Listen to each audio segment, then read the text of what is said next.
तो दोस्तों good morning all of you. आज हम लोग बायोलॉजी का यहाँ लाइन बाय लाइन पढ़ेंगे जो क्वेश्चन आपका। तो पहला आपका है ब्लड से दिया गया क्वेश्चन और ब्लड से हम लोग स्टार्ट करेंगे। तो चलिए शुरू करते हैं हम लोग। यहाँ दिया गया है आपका फर्स्ट में क्या कि रक्त को 3 भागों में बांटा गया है, यानी 3 भाग में रक्त को बांटा जाता है। एक है लाल यानी कि लाल रक्त कणिका जो आरबीसी, और श्वेत ये है क्या डब्ल्यूबीसी है।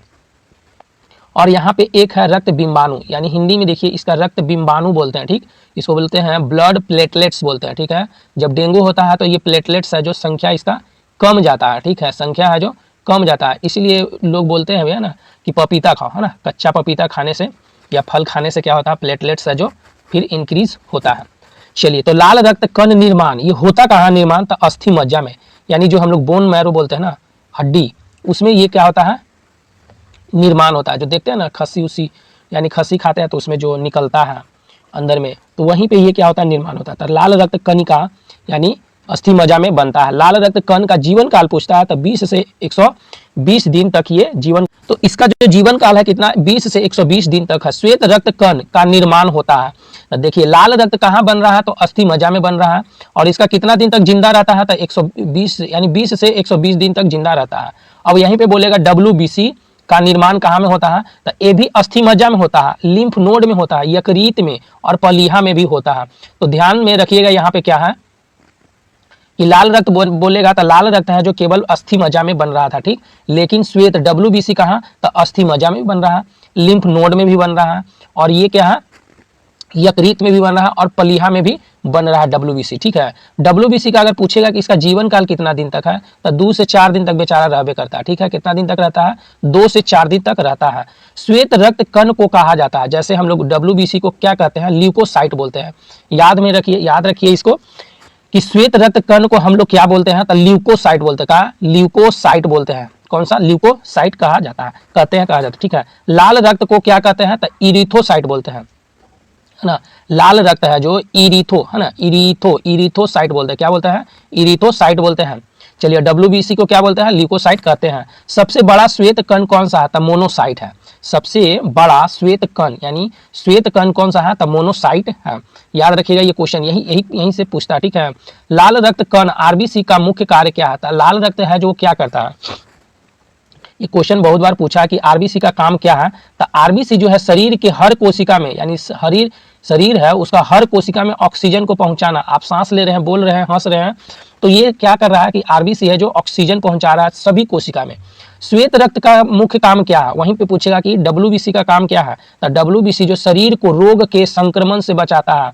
मानिए कि अभी यहाँ पे छोटका है, छोटका के यानी कि क्या हो गया, मानिए सर्दी खांसी या ये सब हो गया कुछ, तो ये यहाँ पे क्या करता है, डब्ल्यूबीसी है जो उसको क्या संक्रमण से बचाता है। फिर भी अगर ज़्यादा हो जाता है तो वो अपना धर लेता है बीमारी। ठीक, वहीं पे एंटीजन पाया जाता है किस में, तो एंटीजन आरबीसी में पाया जाता है। ठीक है, एंटीजन आरबीसी में पाया जाता है। एंटीजन 2 प्रकार के होते हैं, एंटीजन ए होते हैं और एंटीजन बी प्रकार के होते हैं। ठीक है, एंटीजन कितने प्रकार के होते हैं, 2 प्रकार के, एंटीजन ए और एंटीजन बी। आरबीसी की संख्या मापी जाती है तो किससे मापी जाती है, हीमोसाइटोमीटर से। क्या, हीमो, पहले हीमो, है ना, हीमो और उसके बाद साइटो, क्या हो जाएगा साइटो, और उसके बाद मीटर, तो हीमोसाइटोमीटर। यानी आरबीसी को मेजरमेंट करने के लिए हमको क्या चाहिए, कौन सा उपकरण लाएंगे, तो हीमोसाइटोमीटर से करेंगे। चलिए आरबीसी का कब्रगाह कहाँ में है, यानी कि आरबीसी मरेगा तो दफनाया कहाँ जाएगा, कब्रगाह, तो पलीहा को कहते हैं। क्या, यानी क्या कहलाता है, तो पलीहा में, है ना। आरबीसी का कब्रगाह कहलाता है, पलीहा कहलाता है। ब्लड बैंक कहलाता है, पलीहा को ही ब्लड बैंक बोलते हैं, यानी कि बैंक बोलेंगे किसका, ब्लड वाला बैंक कहाँ है, तो पलीहा में रहता है, मतलब बोलते हैं उसको। रक्त के थक्का बनने में सहायक है, तो यही देखिए रक्त के थक्का जब क्या होता है, प्लेटलेट्स होता है। जैसे कि हम लोग का हाथ है, हाथ से मानिए कि हाथ कट गया, हाथ कटने के बाद क्या होता है, जमता है, ऐसे कट गया, यहाँ से देखते हैं खून बहना शुरू होता है, अब फिर वो रुकता है तो ऐसे ऐसे जम जाएगा, खोटी निहर जम जाएगा, जैसे नाक के नेटा में होता है ना वो खोटी, उसी तरह से ये जम जाता है, तो वो प्लेटलेट्स ही रहता है। क्या, रक्त के थक्के बनने में सहायक होते हैं, कौन सा, प्लेटलेट्स होते हैं, और वो जमा रहता है, वो प्लेटलेट्स से, है ना, वही रहता है, जमा देता है। ठीक है, प्लेटलेट्स का जीवन काल क्या है, तो देखिए इसका जीवन काल क्या है, ये क्वेश्चन नहीं पढ़े होंगे। ठीक है, याद होगा, लेकिन प्लेटलेट्स का जो जीवन काल है 3 से 4 यानी 5 दिन तक ये जिंदा रहता है। 3 से 5 दिन तक ये जिंदा रहता है, फिर बनता है, फिर मरता है, फिर बनता है, ये चलते रहता है। ठीक है, प्लेटलेट्स का निर्माण कहाँ होता है? तो अस्थि मज्जा में होता है। देखिए आरबीसी का भी निर्माण हुआ कहाँ? अस्थि मज्जा में। प्लेटलेट्स का भी निर्माण कहाँ हुआ? यानी अस्थि मज्जा में। अब प्लेटलेट्स की मृत्यु कहाँ होगा? तो प्लीहा में, यानी कि प्लेटलेट है जो जाके मरेगा कहाँ? तो प्लीहा में जाकर ये मर जाएगा। खून थक्का नहीं जमता है, जैसे खून है जो थक्का नहीं जमेगा, तो हीमोफीलिया रोग में अगर ब्लड मानिए कि कट गया, कटने के बाद वो जमबे नहीं करता है, ठीक है, नहीं जमेगा तो क्या होगा? प्रॉब्लम होगा। प्रॉब्लम होगा तो वो सारा खून है जो बह जाएगा। तो यही जो रोग होता है ना, तो खून नहीं जमता, हीमोफीलिया रोग, यानी कि जिसको हीमोफीलिया रोग हो जाता है उसको यानी कि क्या होता है? ब्लड नहीं जमता है और ब्लड निकल जाएगा, सारा काम खत्म, है ना। क्योंकि ब्लड से ही क्या हो रहा है यहाँ पे? ऑक्सीजन का परिवहन होता है ना। रक्त थक्का बनने में सहायक विटामिन है, तो विटामिन के है। कौन सा? विटामिन के को यानी कि रक्त को थक्का बनाने में सहायता करता है। चलिए लाल रुधिर यानी कि लाल है ना, रुधिराणु नहीं बनते हैं, यानी कि आरबीसी है जो नहीं बनता है। कब? तो ये थैलेसीमिया रोग में। जिसको थैलेसीमिया रोग हो जाएगा ना, तो उसमें आरबीसी नहीं बनता है। जैसे देखते हैं कोई कोई में मोटाइवे नहीं करता है, तो ब्लड की कमी होता है ना, ब्लड ज़्यादा रहेगा तब तो वहाँ पे होगा। तो वो क्या होगा? थैलेसीमिया रोग में क्या होगा? ब्लड यानी कि रुधानु यानी कि लाल वाला खून है जो नहीं, आरबीसी नहीं बनेगा। रक्त में डब्ल्यूबीसी की अधिकता, देखिए अगर खून है, खून में डब्ल्यूबीसी की अधिकता मात्रा में उपस्थित कहलाती है, उसको क्या बोलते हैं? ल्यूकोसाइट बोलते हैं। यानी समझ गए कि रक्त में जब, है ना, यानी कि रक्त में जब डब्ल्यूबीसी ज्यादा पाया गया तो उसको क्या बोलते हैं? ल्यूकोमिया बोलते हैं। क्या कहलाती है वो उपस्थिति को? क्या बोलते हैं? ल्यूकेमिया कहलाती है। चलिए उसके बाद हम लोग देखेंगे अगला क्वेश्चन। तो यहां से हम लोग अब देखेंगे ब्रिक से प्रति मिनट औसत रक्त प्रवाह होता है, तो 1200 सीसी होता है। जो देखते हैं 1200 सीसी, है ना, ऐसे 150 सीसी 125 सीसी का जो गाड़ी आता है ना, तो ये कैसे इसका रक्त प्रवाह होता है? प्रति मिनट 1200 सीसी प्रवाहित होता है। रक्त में शुद्धिकरण यानी रक्त के शुद्धिकरण की प्रक्रिया है, डायलिसिस बोलते हैं ना, यानी जिसको ब्लड यानी कि प्यूरिफाई नहीं कर पाता है, यानी बॉडी नहीं कर पाता है, तो उसको डायलिसिस करवाया जाता है और ये बहुत खर्चा होता है, इसमें ज़्यादा पैसा खर्च होता है, ठीक है। चलिए आगे हम लोग देखते हैं। उसके बाद रक्त परिसंचरण देखेंगे, ठीक है। तो रक्त परिसंचरण तंत्र यानी कि इसका खोज कौन किया था? रक्त परिसंचरण की खोज कौन किया? तो विलियम हार्वे ने किए थे। कब? 1628 में। कब किए थे? 1628 ईस्वी में विलियम हार्वे ने रक्त परिसंचरण तंत्र की खोज किए थे। चलिए उसी तरह से शरीर में रक्त परिसंचरण करता है कौन? तो हृदय। शरीर में कौन करता? तो यहाँ पे क्या? तो रक्त यानी कि शरीर में रक्त परिसंचरण करता है कौन? तो हृदय करता है। कौन करता है? हृदय करता है। रक्त में गैसों का आदान प्रदान करता है कौन करता है? तो ये फेफड़ा, यानी कि रक्त में गैसों का आदान प्रदान कौन करता है? फेफड़ा करता है। उसी तरह से मनुष्य का औसत रक्त दाब होता है कितना? 120 से 80 के चलता है, यानी 120 से 180 में रहता है। चलिए यानी एमएम में होता है। वायुमंडलीय दाब से अधिक है, ये वायुमंडलीय दाब से क्या है? अधिक है। रक्त दाब मापने वाला यंत्र को क्या बोलते हैं? जो रक्त को मापने के लिए हम लोग क्या लगाते हैं? तो स्फिग्नोमैनोमीटर। स्फिग्नोमैनोमीटर, ये धीरे धीरे पढ़िएगा, तोड़ के पढ़िएगा, अच्छा रहेगा। तो स्फिग्नोमैनोमीटर होता है। रक्तचाप नियंत्रित करता है, यानी रक्तचाप नियंत्रित करता है कौन? एड्रिनल ग्रंथि है जो रक्तचाप को नियंत्रण करता है। चलिए उसके बाद है कि व्यक्ति में, है ना, व्यक्ति के वृद्ध होने पर रक्तचाप क्या हो जाता है? बढ़ जाता है, यानी कि बूढ़ा होने के बाद क्या हो जाता है? रक्तचाप है जो बढ़ जाता है।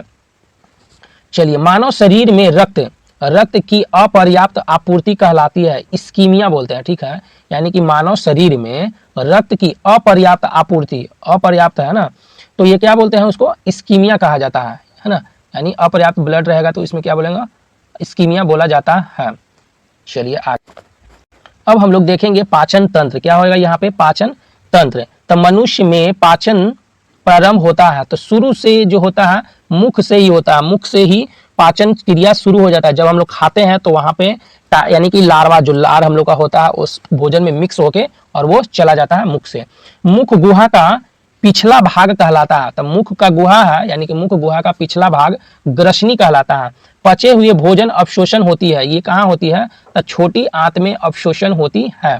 यहाँ बोल रहा है क्या कि आंत की लंबाई होती है 22 फीट तक होता है, लगभग 22 फीट। आंत जो है ना वो कितना बड़ा होता है? तो 22 फीट तक होता है। भोजन पचाने में सहायक होता है तो एंजाइम, यानी कि भोजन जो हम लोग खा लेते हैं तो एंजाइम है जो क्या करता है यहाँ पे पचाने के लिए सहायता करता है। अमाशय से निकलने वाले कौन, अमाशय से निकलने वाले जठर रस में कौन सा एंजाइम होता है तो पेप्सिन और रेनिन होता है। कौन सा, तो पेप्सिन और रेनिन, यानी कि पेप्सिन और रेनिन कहाँ से निकलता है, अमाशय से निकलने वाले जठर रस में होता है। यानी कि अमाशय है तो अमाशय से निकला कौन, जठर रस, और जठर रस में कौन था, उसके अंदर में घुसल है पेप्सिन और रेनिन, है ना, यही है जो कौन सा एंजाइम है। चलिए, प्रोटीन का पाचन होता है तो ये अमाशय में ही होता है। प्रोटीन को पाचन कहाँ में होता है तो अमाशय में होता है। प्रोटीन को पचाने वाली एंजाइम कौन है, पेप्सिन, जो देखिए अमाशय से तो निकल रहा है पेप्सिन और रेनिन, ठीक है। अब प्रोटीन को भी कौन पचा लेगा, अमाशय बच्चा पचाएगा, ठीक है। जैसे प्रोटीन को पचाने वाले एंजाइम को क्या बोलते हैं, पेप्सिन कहा जाता है। दूध, यानी कि दूध प्रोटीन, यहाँ पे क्या है कि दूध प्रोटीन को पचाने वाला एंजाइम रेनिन है। यानी कि दूध जो हम लोग पचाते हैं ना तो रेनिन है जो वही पचा लेता है। यानी कि दूध में जो प्रोटीन को पचाने वाला एंजाइम कौन, रेनिन। जैसे देखते होंगे ना कि कोई कोई दूध खाता है तो दूध उसको पचबे नहीं करेगा, तो यही है जो रेनिन कमजोर हो जाता है, यानी कि रेनिन नहीं रहता इसलिए वो नहीं पचा पाता, जैसे बुढ़ापा में ये हो जाता है, ठीक। चलिए, मनुष्य के आहार नाल की औसत लंबाई कितना है, आहार नाल तो 8 से 10 मीटर, लगभग 30 फीट होगा, ठीक है। ये कितना होगा, 30 फीट होगा, ठीक है। 8 से 10 फीट मीटर बोलिए या तो 30 फीट बोलिए। आहार नाल में स्टार्च के, यानी स्टार्च के पाचन में अंतिम उत्पादक क्या होता है, तो आहार नाल में स्टार्च के पाचन में अंतिम उत्पाद क्या है, तो मल्टोज ये होता है। चलिए, अब हम लोग पढ़ेंगे एंजाइम। एंजाइम क्या होता है, तो एंजाइम मूलतः क्या है, ये क्वेश्चन पूछता है कि एंजाइम प्रायः क्या है, तो ये एक प्रोटीन है। एंजाइम क्या है, प्रोटीन है। एंजाइम की रचना होती है अमीनो अम्ल से होती है। कैसे, अमीनो अम्ल से होती है। चलिए, जैविक सिस्टम, यानी कि जैविक सिस्टम में रासायनिक क्रिया की प्रक्रिया को तेज करने में उत्तरदायी पदार्थ कौन सा आता है, एंजाइम ही है। यानी कि जो जीवन में सिस्टम है, ठीक है, यानी कि जैविक सिस्टम में रासायनिक क्रिया को, यानी रासायनिक क्रिया की प्रक्रिया तेज करने की उत्तरदायी पदार्थ कौन सा है, तो एंजाइम ही है। ट्रिप्सिन, यहाँ क्या है कि ट्रिप्सिन एमाइलेस, आपका क्या है, ट्रिप्सिन एमाइलेस जाइमेज और लाइपेज, ये क्या है, एंजाइम है। तो याद रखिएगा यहाँ पे ए कौन सा हो जाएगा, ट्रिप्सिन हो जाएगा, एमाइलेज हो जाएगा, जाइमेज हो जाएगा और लाइपेज होगा। जाइमेज, लाइपेज, एमाइलेज, ट्रिप्सिन, ये क्या है, एंजाइम है सब, ठीक है। ये एंजाइम, एंजाइम क्या होता है, प्रोटीन होता है। प्रोटीन एवं पेप्टोन को पॉलीपेप्टाइड्स, ठीक है, एवं अमीनो अम्ल में परिवर्तित करता है कौन, तो ट्रिप्सिन। यहाँ पे ध्यान रखिएगा, ये क्वेश्चन पूछता है, ठीक। यहाँ पे क्या बोल रहा है कि प्रोटीन एवं पेप्टोन को, ठीक है, प्रोटीन और पेप्टोन को पॉलीपेप्टाइड्स में, है ना, एवं अमीनो अम्ल में परिवर्तित कर देता है कौन, तो ट्रिप्सिन है।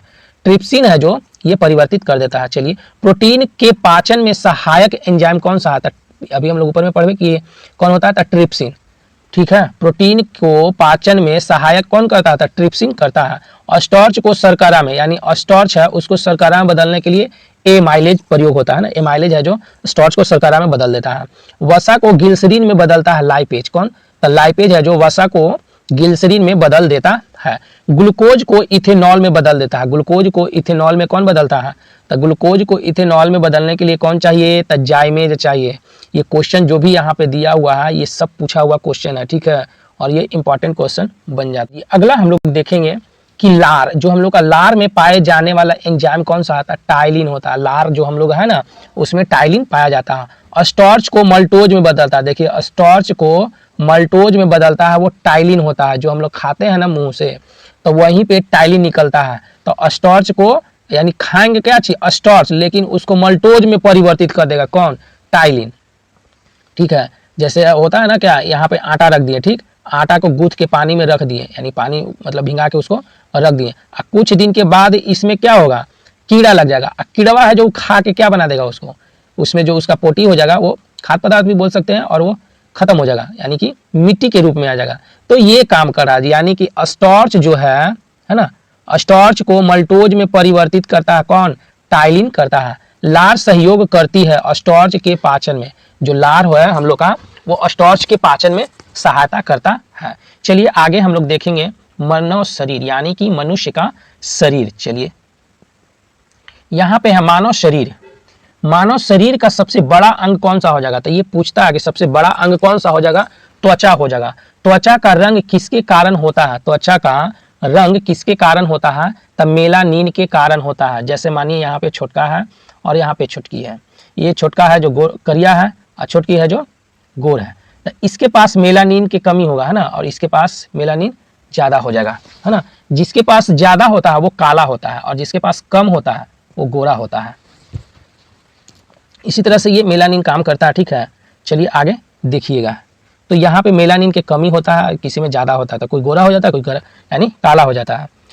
चलिए, त्वचा के ऊपरी सतह कहलाती है, त्वचा के जो हम लोग का त्वचा है उसका ऊपरी सतह को बोलते हैं एपिडर्मिस कहते हैं। क्या बोलते हैं, एपिडर्मिस कहा जाता है।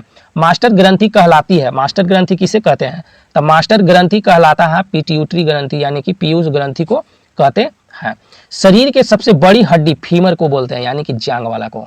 मास्टर ग्रंथि किसको बोल दिए, तो पिट्यूटरी पीयूष ग्रंथि को। शरीर के सबसे बड़ी हड्डी कौन, तो फीमर जांग के हो गया। शरीर के सबसे छोटी हड्डी तो स्टेपिज कान का हो जाएगा। सबसे मजबूत हड्डी बोलेंगे तो जबड़े की हड्डी हो जाएगा, जबड़े की हड्डी। मानव यहाँ क्या है कि मानव हड्डियों में सर्वाधिक मात्रा में पाए जाता है, तो कौन, तो कैल्शियम फॉस्फेट पाया जाता है, यानी कि हड्डी में कौन सा रहता है, तो फॉस्फेट रहता है। कान में हड्डियों की कुल संख्या कितनी होती है, 6 गो होता है। एक कान में 3 गो और एक कान में 3 गो, 3 3 6 गो होता है। मानव शरीर में कठोरतम भाग को क्या बोलते हैं ना, मानव शरीर में कठोरम जो है हम लोग का कठोर, तो दांत की शिखर की इनेमल की हड्डी, इनेमल की हड्डी। अस्थियों का अध्ययन बोलते हैं ऑस्टियोलॉजी, ये तो सबको याद होगा। शरीर में हड्डियों की कुल संख्या 206 होती है, ये तो सबको याद ही होगा। नवजात बच्चा में कितना होता है, 300 होता है, ठीक है। मानव के खोपड़ी अस्थियां, मानव खोपड़ी में अवस्थित की अस्थियों की कुल हड्डी कितना, यानी कि हमारा जो खोपड़ी है, खोपड़िया में के गो, तो 28 गो खोपड़िया में हड्डी है, ठीक। मनुष्य में पसलिया के गो है, तब 12 जोड़ी है, 12 दूनी 24 गो होता है। बोलता है ना मारेंगे तब 12 के 12 पसलियाँ तोड़ देंगे तो ये 12 पसलियाँ यानी कि जोड़ी हो जाएगा। तो ध्यान से इसमें शरीर में मांसपेशियों की कुल संख्या कितना होता है, तो 6 है, अब 3, अब दोनों को जोड़ दीजिए तो कितना हो जाएगा, 9 गो। तो कुल पसलियों की संख्या कितना होगा, 6 3 9 हो जाएगा, ठीक है। कुल पसलियों की संख्या कितना, 6 3 9। चलिए, उपास्थित में पाया जाता है यानी नाक, उपास्थि क्या में पाया जाता है, ये तो ध्यान में रखिएगा। उपास्थि पाया जाता है कहाँ में, नाक में पाया जाता है। शरीर में अमीनो अम्ल की कुल संख्या कितने होते हैं, तो 20 होते हैं। कितना, 20, जो 10 हम लोग को बॉडी देता है और 10 बाहरी से लेते हैं, ठीक। तो ये अमीनो अम्ल 20 यानी कुल कितने, 20 होते हैं। मानव शरीर में जल की मात्रा कितना होता है, सबसे ज़्यादा जो है जल ही रहता है। कितना, 65 से 80% तक जल होता है। आप है ना हाथ के मांस काट लीजिए, काट के उसके बाद उसको मिक्सर में डालिए, उसके बाद पानी निकल जाएगा सब, है ना। तो कितना, तो 65 से 80% तक। शरीर के सबसे छोटी ग्रंथि कौन सा हो जाएगा, तब पिट्यूटरी ग्रंथि हो जाएगा। कौन सबसे छोटी बोलेगा तब पिट्यूटरी ग्रंथि हो जाएगा। देखिए इसको याद करेंगे, तब पिटाएगा वही ना जो सबसे छोटा होगा। तो छोटा कौन है, तब पीट है ना, पिट्यूटरी ग्रंथि। छोटा कौन सा ग्रंथि, पिट्यूटरी ग्रंथि, इसीलिए पिटा जाता है बेचारा। मानव शरीर का कठोरतम भाग होता है, तो इनामेल बोलते हैं, दांत के ऊपरी परत को ही बोलते हैं। टिबिया नामक हड्डी होता है तो टांग में, कौन सा, तो टिबिया नामक हड्डी कहाँ में होता है, टांग में होता है। टिबिया नामक यानी हड्डी यानी टांग में हो जाएगा। मानव शरीर का वह अंग जिसमें हड्डियों की संख्या सबसे ज्यादा है, यही कौन सा है, जो अंगुली हो जाएगा। अंगुली जो है उसमें क्या है, हड्डियों की संख्या ज्यादा है। शरीर में प्रचुर मात्रा में पाया जाने वाला तत्व यानी प्रचुर पाया जाता है, ऑक्सीजन है जो सबसे ज्यादा पाया जाता है। मानव शरीर का सामान्यतः ताप कितना होता है, तो मानव शरीर का सामान्यतः ताप जो है 98.6 डिग्री फ़ारेनहाइट में हो जाएगा, ठीक है। फ़ारेनहाइट में, फ़ारेनहाइट में, और सेल्सियस में पूछेगा तो कितना होगा, 37 डिग्री सेल्सियस। केल्विन में 310, 310 यानी 37 और 98, सब ये मोस्ट ऑफ यादें रहता है सबको, है ना। चलिए उसके बाद है, मनुष्य में मेरुदंड से कितनी जोड़ी तंत्रिकाएं निकलती हैं, तो 31 जोड़ी क्या होता है ना, जोड़ी तंत्रिकाएं निकलती है। मनुष्य में श्वसन दर होता है 16 से 18 बार ही हम लोग श्वसन करते हैं। शिशु में श्वसन दर 44 बार प्रति मिनट होता है। बच्चा में कितना, 44 बार प्रति मिनट, 1 मिनट में धक धक धक धक करता है। उसका खोपड़ी में ज़्यादा देखिएगा ना। पैर में हड्डियों की कुल संख्या कितनी होती है, 60, है ना, यानी कि पैर में कुल हड्डियों की संख्या कितनी होती है, 60। बाल एवं नाखून की रचना होती है, है ना, यानी कि रचना जो होती है कैरेटीन नामक प्रोटीन से। जो बलवा बना हुआ है ना और नखुनवा, ये दोनों जो बना हुआ है कैरेटीन से बना हुआ है, यानी कैरेटीन, और वो क्या है, प्रोटीन है। कैरोटीन नामक प्रोटीन से बना हुआ है। मनुष्य में दांत पाए जाते हैं, देखिए मनुष्य में दांत पाए जाते हैं 4 प्रकार के होते हैं। मनुष्य के जीवन काल में कितने दांत 2 बार विकसित होते हैं? तो 20 बार, यानी कि 20 गो जो दांत है ना, 20 गो जो दांत है ना, वो क्या होगा कि 2 बार जन्म लेता है, ठीक है, 2 बार विकसित होते हैं, दूसरा बार ये आता है, फिर उसके बाद टूटेगा, फिर वो फिर से नहीं जमेगा। दांतों एवं हड्डियों का निर्माण, यहाँ क्या है कि दांत है और हड्डियों का निर्माण हेतु आवश्यक होता है। तो हम लोग को क्या चाहिए? कैल्शियम चाहिए और फास्फोरस चाहिए। तो दांत में भी कैल्शियम फास्फोरस, हड्डी में कैल्शियम फास्फोरस, ये दोनों मात्रा में आवश्यकता होती है। चलिए आगे हम लोग आगे अगला क्वेश्चन में, मानव शरीर के सबसे बड़ी ग्रंथि कौन सा होता है? सबसे बड़ा ग्रंथि अगर पूछता है तो यकृत हो जाए, कौन? यकृत हो जाएगा। और यही यकृत से WBC का निर्माण होता है, अस्थि मज्जा से भी हुआ था, ठीक। यकृत का वजन जो होता है 1.5 से 2 किलो होता है, यानी कि 1.5 से 2 किलो तक वजन किसका होता है? यकृत का होता है। और ये लगभग में दिया गया, ठीक, परफेक्ट नहीं है, लगभग होता है। पीत स्रावित तो होता है यकृत से, जो पीत निकलता है ना, वो कहाँ से निकलता है?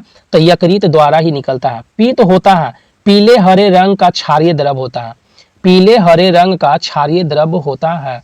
पीत का पीएच मान है, पीत का जो पीएच मान है कितना? तो 7.7 होता है पीत का, जो है ना, एक क्वेश्चन पूछता है पीत का, तो 7.7 होगा।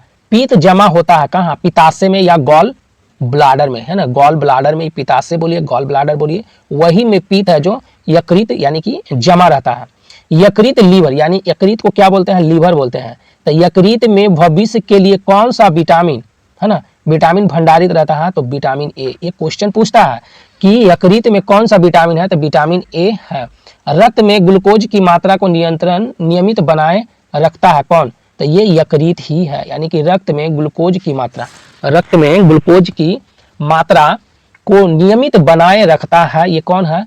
तो यकृत ही है। इतना इंपॉर्टेंट काम करते रहता है बेचारा, है ना। फाइब्रिनोजन, है ना, फाइब्रिनोजन तथा हिपैरिन नामक प्रोटीन का उत्पादन होता है, ये कहाँ में होता है? यकृत में होता है। यानी कि फाइब्रिनोजन और हिपैरिन नामक प्रोटीन का निर्माण यानी उत्पादन कहाँ होता है? यकृत में ही होता है। चलिए आगे देखेंगे कि शरीर में रक्त को जमने से रोकता है हिपैरिन, यानी कि शरीर में क्या है कि ब्लड तो जा रहा है ना, यानी RBC और WBC जा रहा है, तो ये दोनों क्या ऑक्सीजन लेके जाता है ना, और ये ब्लड यहाँ क्यों नहीं जम पाता है? क्योंकि यहाँ पे हिपैरिन वहाँ पे बैठा रहता है और वो जमने नहीं देता है। रक्त के थक्का बनने, यहाँ पे क्या बोला है? रक्त के थक्का बनने में मदद करता है फाइब्रिनोजन। क्या होता है? फाइब्रिनोजन होता है। और यहाँ पे क्या है कि मृत RBC का नष्ट करता है कौन? यानी कि मरा हुआ जो RBC को नष्ट करता है कौन? तो यकृत है जो खत्म कर देता है।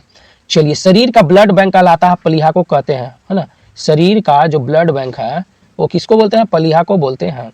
शरीर के तापों को बनाए रखने में मदद करता है यकृत, जो हम लोग तापमान बनाए रखता है ना, वो कौन करता है? यकृत ही करता है। प्रोटीन, इसके बाद क्या है? प्रोटीन की अधिक मात्रा में है, प्रोटीन की अधिकतम मात्रा को कार्बोहाइड्रेट में परिवर्तित करता है कौन? यकृत। जैसे कि मानिए आप प्रोटीन ज़्यादा खा लिए और अधिकतम मात्रा हो गया, यानी कि ज़्यादा हो गया, तो ये कार्बोहाइड्रेट में परिवर्तित कर देता है कौन? ये यकृत। यकृत क्या करेगा कि उसको कार्बोहाइड्रेट में परिवर्तित कर देगा और आपको ऊर्जा मिल जाएगा। तो प्रोटीन को, यानी कि आप, अब हम लोग देखेंगे अग्नाशय। यहाँ से एक क्वेश्चन पूछता ही है, ठीक है। शरीर की दूसरी सबसे बड़ी ग्रंथि कौन सी हो जाएगी? तो अग्नाशय। दूसरी सबसे कौन? अग्नाशय हो जाएगा। ट्रिप्सिन स्रावित तो होता है तो अग्नाशय द्वारा ही होता है, ठीक है, ट्रिप्सिन। इसमें लैंगरहैस की दीपिकाएं यानी दीपिका पाई जाती है अग्नाशय पेनक्रियाज में, अग्नाशय पेनक्रियाज में पाई जाती है। इंसुलिन स्रावित होता है अग्नाशय द्वारा। इंसुलिन किसके द्वारा स्रावित होता है? तो इंसुलिन श्रावण यानी स्रावित होता है अग्नाशय द्वारा होता है। इंसुलिन है प्रोटीन श्रृंखला या पेप्टाइड हार्मोन, यानी कि इंसुलिन क्या है? तो प्रोटीन श्रृंखला है या पेप्टाइड हार्मोन भी है। इंसुलिन में उपस्थित धातु होता है तो जस्ता, यानी कि इंसुलिन में जो रहता है वो कौन सा होता है? तो जस्ता रहता है। इंसुलिन प्राप्त होता है डहेलिया के जड़ों से, देखिए, यानी कि इंसुलिन जो प्राप्त होता है वो डहेलिया, है ना, डहेलिया के जड़ों से प्राप्त होता है। मधुमेह रोग होता है इंसुलिन की कमी से, यानी कि मधुमेह, चिनिया रोग बोलते हैं ना, शुगर बोलते हैं, ये रोग हो जाता है इंसुलिन की कमी से। इंसुलिन कहाँ से मिल रहा है, देखिए डहेलिया से, है ना, डहेलिया के जड़ों से, फूल का पेड़ है, ठीक। इंसुलिन की खोज की कौन था, बेंटिंग और बेस्ट ने किया था। कौन था, बेंटिंग और बेस्ट ने किया था। चलिए उसके बाद देखते हैं पहली बार इंसुलिन का इंजेक्शन। तो पहली बार इंसुलिन का इंजेक्शन दिया गया किसमें, तो 1922 में दिया है ना, 1922 में लियोनार्ड थॉमस को कनाडा में। यानी कि कनाडा के वो आदमी थे और उनका नाम था लियोनार्ड थॉमसन। लियोनार्ड थॉमसन ने उनको पहली बार इंसुलिन का इंजेक्शन दिया गया। और कब, तो 1922 में दिया गया। रुधिर में ग्लूकोज की मात्रा बढ़ना कहलाता है। देखिए रुधिर यानी खून, खून में क्या हो जाएगा, मधुमेह, है ना, क्या हो जाएगा इसमें, तो डायबिटीज उसको बोलता है। यानी खून में ग्लूकोज की मात्रा बढ़ गया, यानी शुगर की मात्रा क्या हो जाता है, बढ़ जाता है, उसी को हम लोग डायबिटीज बोलते हैं या मधुमेह रोग बोलते हैं। हाँ चलिए उसके बाद रक्त ग्लूकोज, यहाँ पे क्या है कि रक्त यानी खून ग्लूकोज स्तर को व्यक्त किया जाता है तो मिलीग्राम प्रति डेसीलीटर में।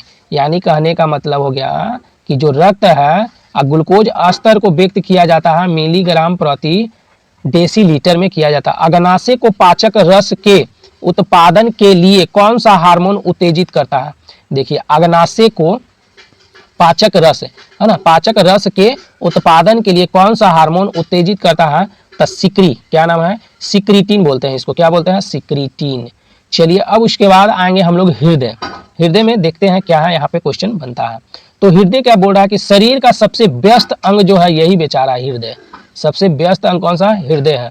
हृदय का लगभग भार होता है 300 ग्राम का है, ये है कितना, तो गिन गुथ के 300 ग्राम है ये। और सबसे बीजी भी है, कौन सा, बीजी है ना, सबसे बीजी यही रहता है। मनुष्य के हृदय में होता है 4 कोष्ठ होता है, क्या होता है, 4 कोष्ठ होता है, ये ध्यान में रखिएगा, ये क्वेश्चन पूछता है। मनुष्य में कितने कोष्ठ, तो 4 कोष्ठ होते हैं। चलिए अगला क्वेश्चन पे हम लोग आते हैं। आगे का क्वेश्चन हम लोग देखते हैं, हृदय का मुख्य कार्य क्या है।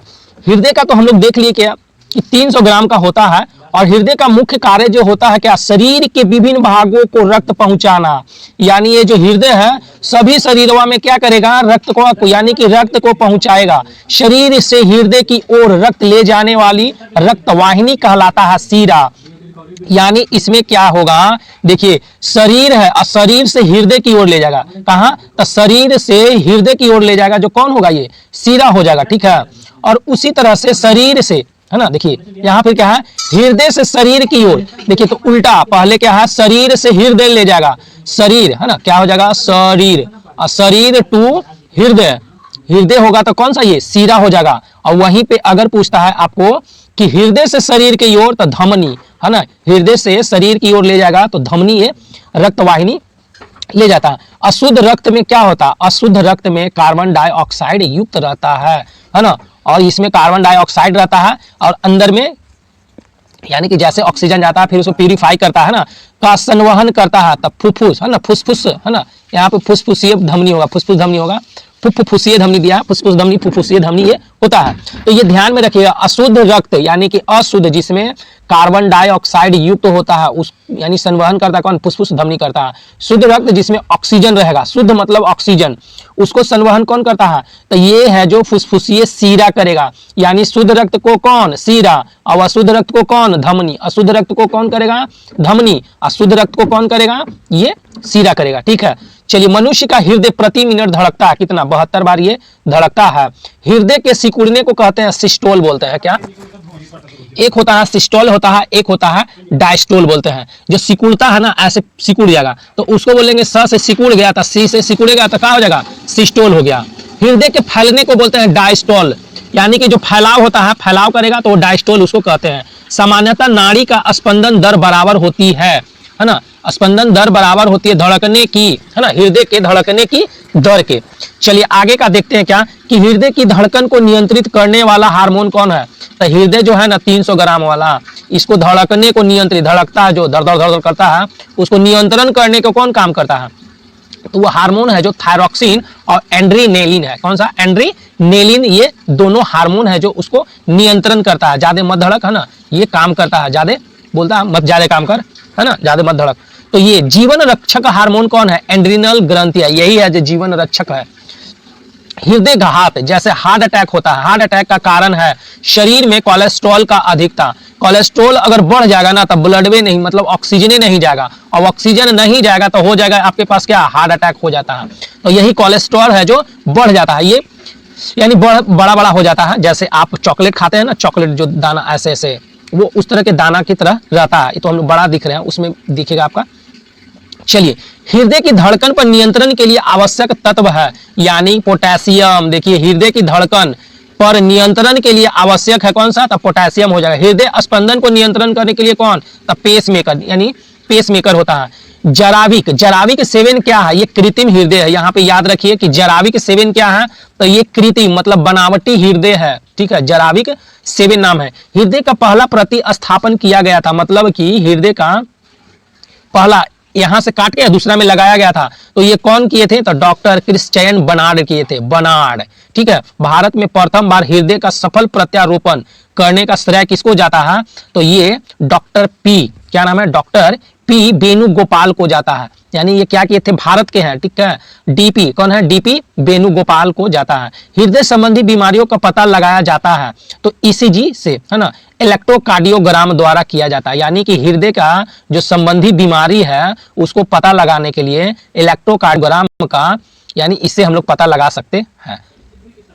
चलिए, हृदय, हृदय की ध्वनि सुनने के लिए प्रयोग किया जाता है स्टेथोस्कोप से। किससे, स्टेथोस्कोप के द्वारा होता है। हृदय प्रति मिनट रक्त पंप करता है 5 से 6 लीटर करता है। कितना, 5 से 6 लीटर तक करता है। यानी ये जो 300 ग्राम का हृदय है ना, 300 ग्राम का हृदय, तो ये जो है क्या, 300 ग्राम के हृदय जो है ना आपका, और इसको हृदय की ध्वनि सुनने के लिए प्रयोग किया जाता है स्टेथोस्कोप द्वारा। और कितना हृदय होता है, यानी कि 4 कोष्ठीय होता है, इसमें 4 कोष्ठ होता है और 300 ग्राम का होबे करता है, ठीक है। और सबसे बीजी भी यही है। हृदय प्रति मिनट पंप करता है रक्त, यानी कि हृदय जो ये है, यानी कि 1 मिनट में, 1 मिनट यानी 60 सेकेंड में 5 से 6 लीटर पूरा। यानी कि आपका शरीर अगर मानिए कि 60 केजी का है, तब 60 केजी के अगर आपका शरीर है तो 60 केजी का 7% निकाल लीजिए। 7% यानी कितना, 7 छक 42, यानी कि 4, यानी कि आपका शरीर में 4.2 लीटर रक्त है। और ये जो हृदय है जो 60 सेकेंड में, कितना, 60 सेकेंड में 5 से 6 लीटर को क्या करता है, एक जगह से दूसरी जगह दम ट्रांसफर ये कर देता है। तो यहीं पे था, हम लोग को आगे देखते हैं किडनी। यहाँ पे देखेंगे क्या, किडनी। तो मनुष्य एवं स्तनधारी, यानी कि आदमी तो आता है जानवर में, और स्तनधारी भी हो गया जानवर के मुख्य उत्सर्जित अंग है, होता है, जो क्या है, ये ब्रिक यानी किडनी है, ये उत्सर्जित अंग है, ठीक है, याद रखिएगा, पूछता है। चलिए, ब्रिक का बाहरी भाग कहलाता है, ब्रिक यानी कि ब्रिक के बाहरी भाग, यानी क्या, किडनी जो है, किडनी के जो बाहरी भाग है उसको कोर्टेक्स बोलते हैं। क्या बोलते हैं, कोर्टेक्स, क्या बोलते हैं इसको, कोर्टेक्स, ठीक है, कोर्टेक्स कहते हैं। चलिए, उसके बाद आगे हम लोग देखते हैं, ब्रिक की भीतरी भाग को क्या बोलते हैं, मेडुला बोलते हैं। यानी कि जो किडनियां है ना, तो ओकर अंदर में बोलेंगे तो मेडुला बोलेंगे, अब बाहर में बोलेंगे ना तो कोर्टेक्स बोलेंगे। क्या, मेडुला बाहरी वाला, यानी कि मेडुला बोलेंगे भीतर वाला को, अब बाहर वाला को कोर्टेक्स बोलेंगे। तो यहाँ देख लिए, कोट है तो बाहर में ही कोट रहता था, मेडुला है ना, तो ये अंदर। ब्रिक यानी कि किडनी, किडनी का जो वजन होता है एक, यानी कि 1400 यानी कितना हो जाएगा, ये 140 ग्राम होता है, ठीक है, 140 ग्राम हो जाएगा। कितना, 140 ग्राम इसका हो जाएगा। यानी कि किडनी है ना आपका, यहाँ पे हो जाएगा किडनी, और किडनी का हो जाएगा वजन कितना, 140 ग्राम। हृदय का वजन हो जाएगा 300 ग्राम, और कितना होगा, ये 4 कोष्ठीय होगा हृदय। यहीं पे देखेंगे हम लोग किडनी, किडनी का जो कार्यात्मक इकाई है नेफ्रॉन बोलते हैं। क्या बोलते हैं इसको, नेफ्रॉन बोलते हैं। जैसे हम लोग टाइम यानी कि समय में सेकेंड होता है ना, वही उसी तरह से ये होगा। चलिए, अगला हम लोग देखते हैं कि मूत्र, यानी कि जो टॉयलेट का निर्माण होता है कहाँ है, यही किडनिया में होता है, जिसका वजन कितना है, 140 ग्राम है ये है। इसका इकाई को क्या बोलते हैं, नेफ्रॉन बोलते हैं, ठीक है, नेफ्रॉन कहते हैं। यानी कि मूत्र अम्लीय का पीएच मान क्या होगा, 6 हो जाएगा। मूत्र का पीएच मान कितना हो जाएगा, यानी 6 हो जाएगा। मनुष्य यानी कि जो स्वस्थ मनुष्य है प्रतिदिन पेशाब करता है कितना, 1.5 लीटर है। जो एक आदमी, जो स्वस्थ आदमी है वो प्रतिदिन 1.5 लीटर टॉयलेट कर देता है। मानव मूत्र में उत्सर्जित को होता है कौन, तो विटामिन सी, है ना। ये क्या हो जाएगा कि मानव जो मूत्र, यानी कि जो मूत्र होता है उसमें विटामिन सी उत्सर्जित होता है। चलिए आगे हम लोग देखते हैं कि मानव, मानव यानी कि गुर्दे, गुर्दे मतलब क्या बोलेंगे इसको, ब्रिक, ब्रिक का मतलब हो गया क्या चीज, किडनी, किडनी का मतलब हो गया कितना, तो 140 ग्राम, ठीक है 140 ग्राम होता है ना, में बनने वाले पथरी बनी होती है, तो कैल्शियम ऑक्जेलेट का बनी होती है, यानी कैल्शियम ऑक्जेलेट का बनी होती रहती है, ठीक है, कैल्शियम ऑक्जेलेट का वो जो किडनी में पथरी हो जाता है ना वो होता है। चलिए तो आगे देखते हैं हम लोग क्वेश्चन का, मानव मस्तिष्क। चलिए यहाँ पे क्या है कि मूत्र यानी कि जो टॉयलेट है, टॉयलेट का रंग यानी पीला होता है, क्यों, यूरोक्रोम के कारण, यानी कि मानव का जो मूत्र है, मूत्र को जो पीला रंग निकलता है ना, पीला देखते हैं ना टॉयलेट करने के बाद, या दवा खाइएगा तो पीला पीला ज्यादा होगा, तो वो क्या पीला हो जाता है, तो यूरोक्रोम के कारण ही पीला रंग होता है। रक्त से यूरिया को पृथक करते हैं, यानी कि रक्त से यानी खून से यूरिया को अलग करता है कौन, यही है जो 140 ग्राम वाला चचा, कौन, तो 140 ग्राम का कौन है, ब्रिक। यही ब्रिक यानी कि किडनी क्या करता है, रक्त में से यूरिया को निकाल देता है, अलग कर देता है, तो कौन करता है, ये ब्रिकवा कर देता है, ठीक, ब्रिक मतलब किडनी। चलिए आगे देखेंगे, यूरिया सर्वाधिक पाया जाता है, तो सबसे ज्यादा किसमें यूरिया पाया जाता है, मूत्र में पाया जाता है। देखते हैं ना दीवार पे जहाँ टॉयलेट लोग करते हैं, सब तो करबे करता है, ठीक है, तो वहां पे टॉयलेट करने के बाद देखते हैं वहां पे महकने लगता है, फिर दीवार का भी कलर देखिएगा वहां कुछ दिन के बाद खत्म हो जाता है ना। शरीर में यूरिया किस अंग में बनता है, तो यही है कौन, यकृत में, कौन हो जाएगा, ये यकृत में होगा, ठीक है, ये किस में होता है, यूरिया बनता है यकृत में बनता। तो ये हो जाएगा, यूरिया सर्वाधिक पाया जाता है, मूत्र में पाया जाता है। शरीर में यूरिया किस अंग में बनता है, यानी कि हमारा जो शरीर है उस शरीरवा में यूरिया बनता है, वो कौन सा अंग में यूरिया बनता है, तो ये जो है यकृत में बनता है। मूत्र है ना, देखिए जो टॉयलेट है दुर्गंध देता है, मूत्र जो है दुर्गंध देता है, कैसे, तो यूरिया के कारण ही वो दुर्गंध देता है। चलिए आगे देखते हैं, हमारा दिमाग यानी मानव का मस्तिष्क, अरे इस तरह से अपना याद रखिए थोड़ा, ठीक है, तो मानव मस्तिष्क मतलब कि आदमी का दिमाग, मस्तिष्क का बना होता है, मस्तिष्क बना होता है तंत्रिका ऊतकों से, इसमें क्या होता है, तंत्रिका ऊतकों से बना होता है। मस्तिष्क का वजन अगर पूछेगा तो 1300 से 1400 ग्राम होगा, कितना, 1300 से 1400 ग्राम होता है। मस्तिष्क 3 भागों में विभक्त होता है, यानी कि दिमाग को 3 भाग में क्या करते हैं, बांट दिया है। एक होगा आगे वाला दिमाग, एक होगा बीच वाला दिमाग, एक होगा पीछे वाला दिमाग।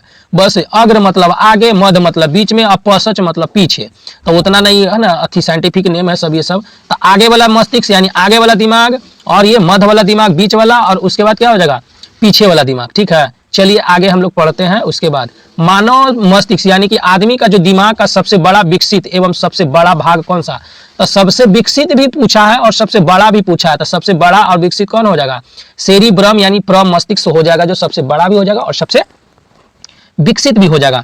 सेरिब्रम है ना उपभाग है, सेरिब्रम का एक उपभाग, सेरिब्रम किसको, तो उपभाग यानी आगे वाला को क्या बोलते हैं, सेरिब्रम बोलते हैं। अभी हम लोग पढ़े ना कि तंत्रिका, दिमाग जो है तंत्रिका तंत्र से बना हुआ है, ठीक, और दूसरा में पढ़े कि 3 भाग में बांटा हुआ है, कौन कौन, तो एक आगे वाला दिमाग है, फिर बीच वाला दिमाग है, एक हो जाएगा पीछे वाला दिमाग, तो उसमें दिया है अलग टाइप से, ठीक है। इसमें दिया है अग्र मस्तिष्क, मध्य मस्तिष्क और पश्च मस्तिष्क, तो हम लोग उतना नहीं है ना ध्यान देंगे। सबसे बड़ा और विकसित कौन होगा, सेरिब्रम होगा। सेरिब्रम उपभाग को क्या कहते हैं हम लोग, तो आगे वाला मस्तिष्क कहते हैं। मनुष्य की चेतना यानी कि चेतना, तर्क, स्मरण क्षमता, बुद्धि को नियंत्रण करता है, यही है जो आगे वाला, कौन, आगे वाला क्या है, आगे वाला जो दिमाग है यही करता है चेतना। कोई मार दिया तो चिंता करेगा कि क्यों मार दिया हमको, तर्क करेगा, अच्छा ये है ना कि कॉपी बना है तो कॉपी कैसे बना है, ये पेन बना तो ये पेन कैसे, स्मरण ये कौन करता है, तो सेरिब्रम करता है। इत्र, इत्र मतलब हो गया यहाँ पे क्या, सेंट, जो 100 रुपया में मिलता है बहुत बाजार समिति में, है ना। तो इत्र की तीखी गंध अथवा सुगंध की पहचान मस्तिष्क के किस भाग द्वारा होती है, तो यही सेरिब्रम, सेरिब्रम मतलब आगे वाला भाग यानी अगला दिमाग, यही है जो देखता है और यानी कि ऑब्जर्व करता है कि ये कौन सा है, ये मतलब इत्र है, सेंट है। थैलेसम क्या है यहाँ पे, थैलेमस, थैलमस और हाइपोथैलमस, ये क्या है मौजूद होता है किसमें, तो यही बॉडी को क्या करता है, हाइपोथैलमस और थैलमस, ये सब जो है बॉडी को टेम्परेचर को नियंत्रण करता है। तो थैलमस हो गया, हाइपोथैलमस मौजूद होता है आगे वाला मस्तिष्क में। तो यहाँ जो हम लोग अभी देख रहे हैं अग्र मस्तिष्क का पार्ट देख रहे हैं। तो थैलमस कहाँ में होता है, आगे वाला दिमाग में। हाइपोथैलमस कहाँ था, आगे वाला दिमाग यानी सेरिब्रम इसको बोलते हैं। उसके बाद हम लोग देखेंगे दर्द, ठंडा, गर्म की पहचान थैलमस करता है, यानी कि गर्म पानी हो रहा था, जाके अंगुली उसमें डाल दिए, ठीक, तो वो कौन वाला नियंत्रण कहेगा कि बहुत गर्म था, है ना। तो दर्द होगा तो कौन, थैलमस। ठंडा और गर्म का पहचान कौन, तो थैलमस ग्रंथि ये करता है। और थैलमस ग्रंथि और हाइपोथैलमस ग्रंथि जो होता है कहाँ में, अगला दिमाग में होता है, ठीक है। और अगला दिमाग को बोलते हैं ना शरीर का ताप यानी कि ताप और रक्तचाप और प्रजनन क्षमता निंद्रा को नियंत्रित करता है, तो हाइपोथैलेमस यही करता है। जैसे मेरा भाई है छोटका, है ना, विकास आया घर से और वो आया जैसे ही ना बहुत सोया, ठीक है, तो वो कौन सा इसको नियंत्रण कर रहा था, तो निंद्रा बहुत उसको आ रहा था, तो हाइपोथैलेमस इसको नियंत्रण कर रहा था। रक्तचाप भी उसका भी अलग हो गया था, यही हाइपोथैलेमस था। शरीर का टेम्परेचर बनाए रखा, वो भी हाइपोथैलेमस काम कर रहा था। चलिए, दृष्टि ज्ञान, है ना, यहाँ बोल रहा है क्या कि दृष्टि ज्ञान एवं श्रवण शक्ति पर नियंत्रण का केंद्र होता है। ये कार्पोरा क्वाड्रिजेमिना, क्या नाम है इसका, कार्पोरा क्वाड्रिजेमिना, ये क्या करता है, नियंत्रण केंद्र है। चलिए, कार्पोरा क्वाड्रिजेमिना होता है क्या, कार्पोरा क्वाड्रिजेमिना होता है, ये मध्य मस्तिष्क में होता है। यानी कि अब हम लोग पढ़ रहे हैं का बीच वाला, आगे वाला तो पढ़ ही लिए, अब हम लोग मध्य वाला पढ़ेंगे, यानी मध्य मस्तिष्क में हो गया। चलिए, उसके बाद है मानव मस्तिष्क का दूसरा सबसे बड़ा भाग होता है कौन, तो सेरिबेलम। तो दूसरा जो बोलेगा ना, दूसरा बोलेगा तो सेरिबेलम हो जाएगा। अब पहला कौन सा था हम लोग का, तो पहला यहाँ पे था हम लोग का कौन सा, देख लीजिए इसको, तो सेरिबेलम हो जाएगा, ठीक है। मस्तिष्क का भाग कौन था, सेरिबेलम हो जाएगा, ठीक है। और हम लोग का दूसरा का भाग जो हो जाएगा कौन सा हो जाएगा, यहाँ पे देखिए, तो इसमें दूसरा सबसे बड़ा कौन हो जाएगा, यानी हम लोग का जो हो जाएगा दूसरा सेरिबेलम हो जाएगा। वो भी कहा सेरिब्रम है, वो सेरिब्रम। इसको सेरिबेलम को क्या बोलते हैं, अनुमस्तिष्क कहा जाता है। सेरिबेलम तथा मेडुला ऑब्लांगेटा, है ना, सेरुबेलम तथा मेडुला ऑब्लांगेटा उपभाग है किसका, पश्च, है ना, पश्च मतलब पीछे वाला दिमाग का, यह यानी कि सेरिबेलम, मेडुला ऑब्लांगेटा यानी ऑब्लांगेटा, ये मस्तिष्क का पीछे वाला दिमाग का भाग है। सेरिबेलम का मुख्य कार्य क्या है, सेरिबेलम का मुख्य काम क्या है, तो शरीर के संतुलन को बनाए रखना, शरीर के संतुलन को बनाए रखना। हृदय जो 300 ग्राम का था ना, और इसका हृदय जो था 300 ग्राम का था। चलिए, है ना, यहाँ पे स्पंदन गति यानी कि हृदय है जो स्पंदन गति श्वसन दर को नियंत्रित करता है, कौन था, मेडुला ऑब्लांगेटा। यानी हृदय के जो स्पंदन गति श्वसन दर को नियंत्रित कौन करता है, तो ये मेडुला ऑब्लांगेटा करता है। चलिए आगे देखते हैं मेरू रज्जु, कौन सा था, मेरू रज्जु, है ना, स्पाइनल कोड जो पीठ जो रीढ़ है ना, रीढ़ उसको बोलते हैं जो मारते हैं पीठ में, वही स्पाइनल कोड है ना। तो मेरू रज्जु यानी स्पाइनल कोड होता है मेडुला ऑब्लांगेटा के पिछला भाग को बोलते हैं। जो दिमाग है ना, दिमाग पीछे जो गड्ढा रहता है उससे वो जुड़ा रहता है, एकदम पूरा रीढ़ तक रहेगा, वो स्पाइनल कोड से जुड़ा हुआ रहता है। तो मेरू रज्जु या कशेरुक रज्जु से कितनी जोड़ी तंत्रिका निकलती है, तो यहाँ पे 31 जोड़ी तंत्रिका निकलती है। चलिए आगे हम लोग देखेंगे कि शरीर में प्रतिवर्ती क्रियाओं का नियंत्रण, जो शरीर है ना, शरीर में प्रतिवर्ती क्रियाओं का नियंत्रण किसके द्वारा होता है, तो कशेरुकी रज्जु द्वारा होता है। मस्तिष्क में सूजन यानी कि दिमाग में सूजन आने से कौन सी बीमारी होता है, तो मेनिनजाइटिस हो जाएगा। अगर दिमाग में सूजन हो जाएगा, फूल जाता है ना, दिमाग में सूजन हो गया तो कौन सा रोग हो जाएगा, तो मेनिनजाइटिस, कौन, मेनिनजाइटिस। एल्जाइमर रोग प्रभावित करता है दिमाग को, मस्तिष्क को, एल्जाइमर रोग है जो मस्तिष्क को प्रभावित करता है। मस्तिष्क की बीमारियों का पता लगाया जाता है इलेक्ट्रो, क्या नाम है, इलेक्ट्रो इनसेफलोग्राफ बोलते हैं, यानी EEC बोलते हैं, इलेक्ट्रो इनसेफलोग्राफ, यानी कि दिमाग के जो बीमारी है उसको पता लगाने के लिए, ये तो याद रहेगा EEG, ठीक है, लेकिन यहाँ पे हिंदी में दिया रहेगा, ऐसे इंग्लिश में तो रहता ही है ना। तो इलेक्ट्रो, क्या नाम है, इलेक्ट्रो इनसेफलोग्राफ होता है। EEG का नाम यहाँ पे दे दिया है, इलेक्ट्रो इनसेफलोग्राफ बोलते हैं, इंसेफ्लोग्राफ है क्या, इलेक्ट्रो इंसेफ्लोग्राफ बोलते हैं, यही जो हिंदी में लिखा है, और यहाँ पे इलेक्ट्रो इन हो गया है ना, इनसेफ्लोग्राफ हो गया। ये हम लोग दिमाग के बीमारी को जानने के लिए बनाया गया है। चलिए अगला क्वेश्चन, चलिए तो आगे हम लोग देखेंगे अब यहाँ पे क्या है कि प्रमुख ग्रंथियां, यहाँ पे क्या है, ग्रंथियां हम लोग देखेंगे। कलर हम चेंज कर लेते हैं, ठीक है, हरा कर लेते हैं, थोड़ा देखते हैं इसमें। तब मस्तिष्क, यहाँ पे क्या है कि मास्टर ग्रंथि कहलाता है, मास्टर साहब है, तब पीट के मास्टर साहब ग्रंथि को PTU, है ना, पीयूष ग्रंथि बना दिए, क्या, पीयूष ग्रंथि, कौन सा, तब पीयूष ग्रंथि यानी कि मास्टर ग्रंथि क्या, पीयूष ग्रंथि को बोला जाता है। पीयूष यानी पिट्यूटरी ग्रंथि का भार कितना होता है? 0.5 ग्राम होता है। एक मटर के दाना के बराबर होता है ना, मटर के दाना, वही सारा काम यहाँ पे नियंत्रण करता है। सबसे छोटी अंतःस्रावी ग्रंथ अगर पूछता है, देखिए छोटी अंतःस्रावी, तो ये कौन होगा? पिट्यूटरी ग्रंथि। इसका वजन कितना है? तो 0.5 ग्राम होता है, या मास्टर ग्रंथि इसको बोलते हैं ना। चलिए, अब बड़ी अंतःस्रावी बोलेगा तो थायराइड हो जाएगा।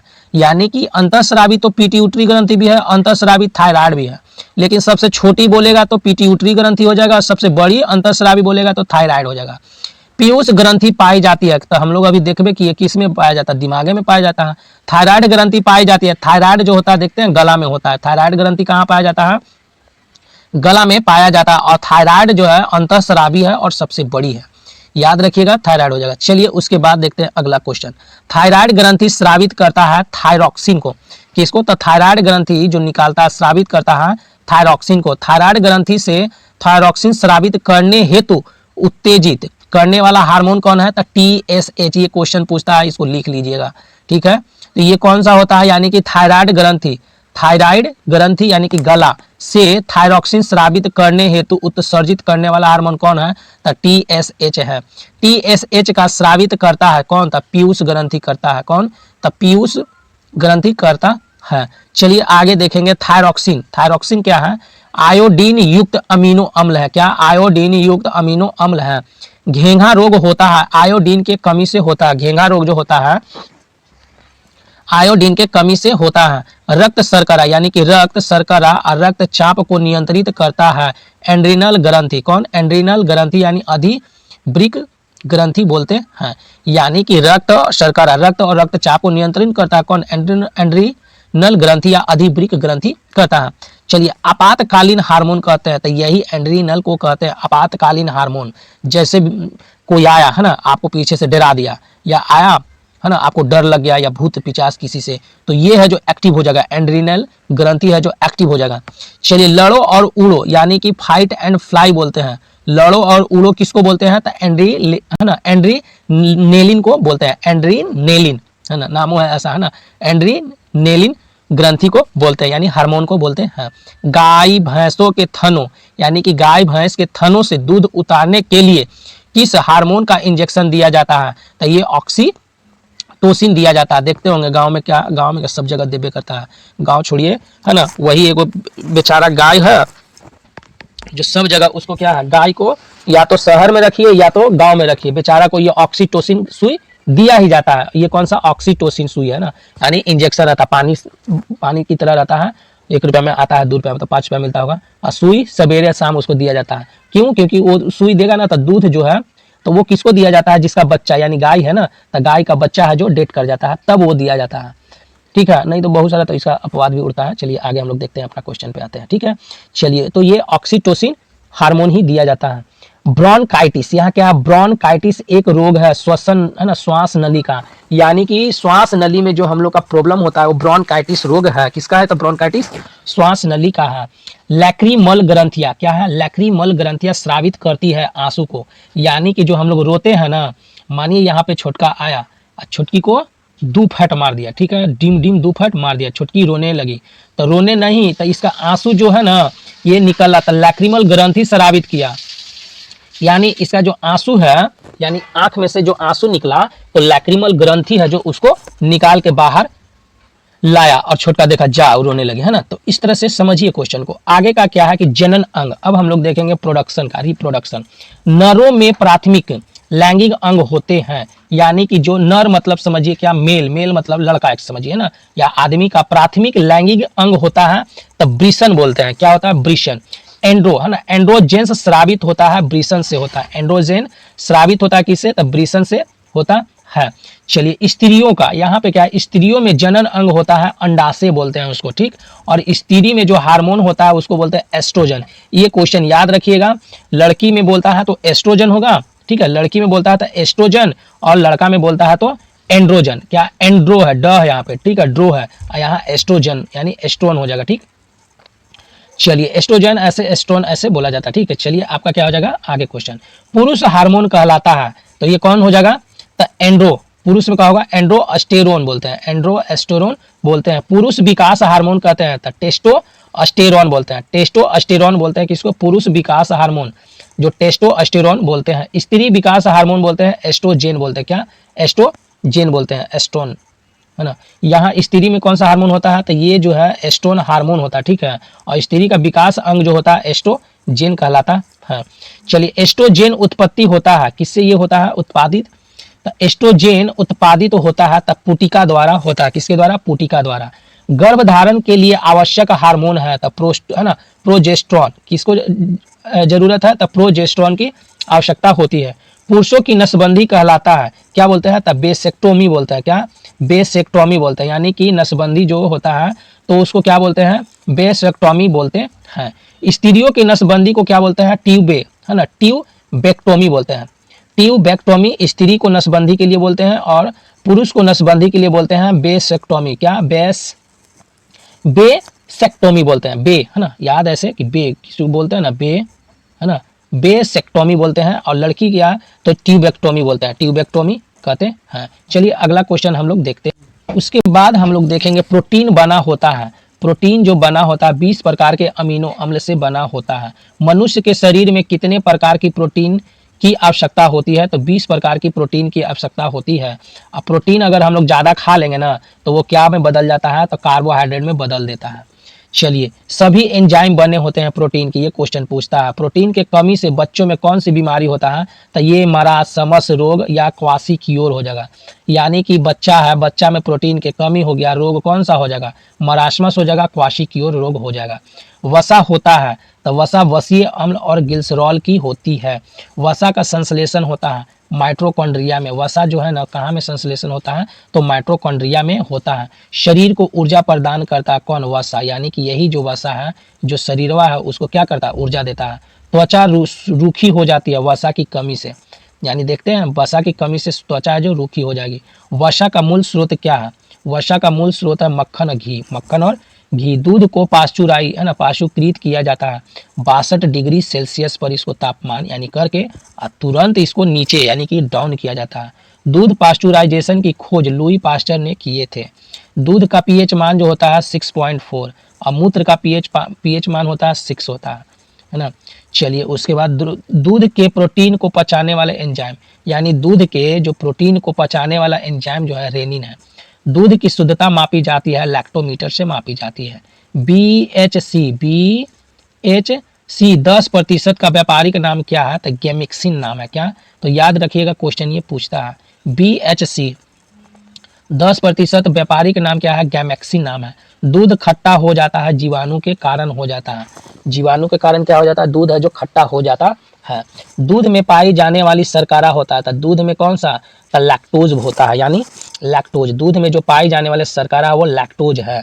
दूध में उपस्थित प्रोटीन है केसिन, पीला होता है ना, केसिन के कारण भी पीला होता है और ये प्रोटीन केसिन होता है। दूध से दही जो बनता है लैक्टोबैसिलस, दूधवा है ना, तो दूधवा से क्या हो जाएगा, दही बन जाएगा। उसमें कौन सा बैक्टीरिया होता है, तो लैक्टोबैसिलस बैक्टीरिया होता है। अब यहाँ पे क्या है, घी और दूध का पीला रंग होता है तो कैरोटीन के कारण होता है। यानी कि घी और दूध का पीला रंग हो जाए किसके रंग, कैरोटीन के कारण। और दूध में कौन सा प्रोटीन होता है, केसिन होता है, ठीक है, दूध में। चलिए, घी में वसा का मात्रा कितना होता है, तो 99% होता है, कितना, यानी कि जो घी है, घी में वसा का मात्रा जो है 99% होता है। दूध में वसा मापने, यानी कि दूध है ये, दूध में वसा कितना है ये मापने के लिए ब्यूटायरोमीटर का प्रयोग किया जाता है। किसका, ब्यूटायरोमीटर का प्रयोग किया जाता है। चलिए अगला हम लोग पढ़ेंगे विटामिन के बारे में। हम लोग देखेंगे विटामिन, ठीक है। तो विटामिन से क्वेश्चन पूछता ही है, एक क्वेश्चन आपका विटामिन से रहता है जो हम लोग अब इसको देखेंगे। तो विटामिन का खोज पहले चलिए यहाँ पे फंक किए थे, ठीक। तो विटामिन होता है क्या, जटिल कार्बनिक यौगिक है, इसको याद रखिएगा। कैसा, ये जटिल है, कार्बनिक यौगिक है, ठीक है, कार्बनिक यौगिक है। खोज कौन किया था, तब फंक ने किया था। तब विटामिन का खोज कौन किए थे, फंक। जल में घुलनशील विटामिन है BC, है ना, BC है जो, यानी B और C ये किसमें है, तो जल में घुलनशील है। और वसा में घुलनशील बोलेगा तो क्या हो जाएगा, केडा, क्या बोलेंगे, केडा, KEDA। तब विटामिन के, विटामिन E, विटामिन डी और विटामिन ए ये केडा हो जाएगा, ठीक। चलिए उसी तरह से आपका हो जाएगा विटामिन, यानी वसा में पूछेगा था केरा और जल में बोलेगा था बीसी, है ना। विटामिन ए तथा बी की खोज कौन किया था? मैकुलन ने किया था, यानी कि मैक लगा लगा के ए बी का खोज कर रहे थे कौन? तब मैकुलन। कौन थे? तब मैकुलन। मैकुलन जो थे ए और बी का खोज किए थे। विटामिन सी का खोज कौन किए थे? होलकट किए थे, होलकट, है ना। क्या? तो होलकट क्या है? होलकट। विटामिन डी का खोज कौन किए थे? तो हापकिंस। देखिए इसको याद रखिएगा कैसे, तो विटामिन डी देखिए ओ है ना जी, तो ओ को यानी ओ को आधा काट दीजिए तो ऐसे हो जाएगा। देखिए डी नहीं होगा तो हाप हो गया, यानी हापकिंस हो गया ना, हापकिंस। और जैसे ओठ उठ फटता है ना तब विटामिन सी लगाता है, या विटामिन सी लगाने से चेहरा पे ग्लोइंग आता है थोड़ा, तब विटामिन सी, बगल में एगो दोस्त था वो लगाते हैं, ठीक है। तो विटामिन सी, तो विटामिन सी के कौन? तो ये होल कट, यानी कि होल यानी ओठ है जो कट जाता है ना, तब हम लोग कौन सा? तब विटामिन सी। तब विटामिन सी याद हो गया होगा कि तब विटामिन सी का खोज कौन किए? होल कट। और विटामिन डी का कौन? तो हाप, हाप मतलब आधा, है ना। हाफ मतलब क्या होता है? आधा। तो हापकिंस, हापकिंस किसको? विटामिन डी का खोज किए। और ए बी का कौन खोज किए थे? मैकुलन ने किए थे, यानी मैकुलन साहब किए थे। चलिए उसके बाद हम लोग देखते हैं विटामिन ए का रासायनिक नाम क्या है? रेटिनॉल, है ना। विटामिन ए का खोज कौन किए थे, यानी रासायनिक नाम कौन दिए थे? ये रेटिनॉल। विटामिन ए और विटामिन बी का जो खोज किए थे वो कौन किए थे?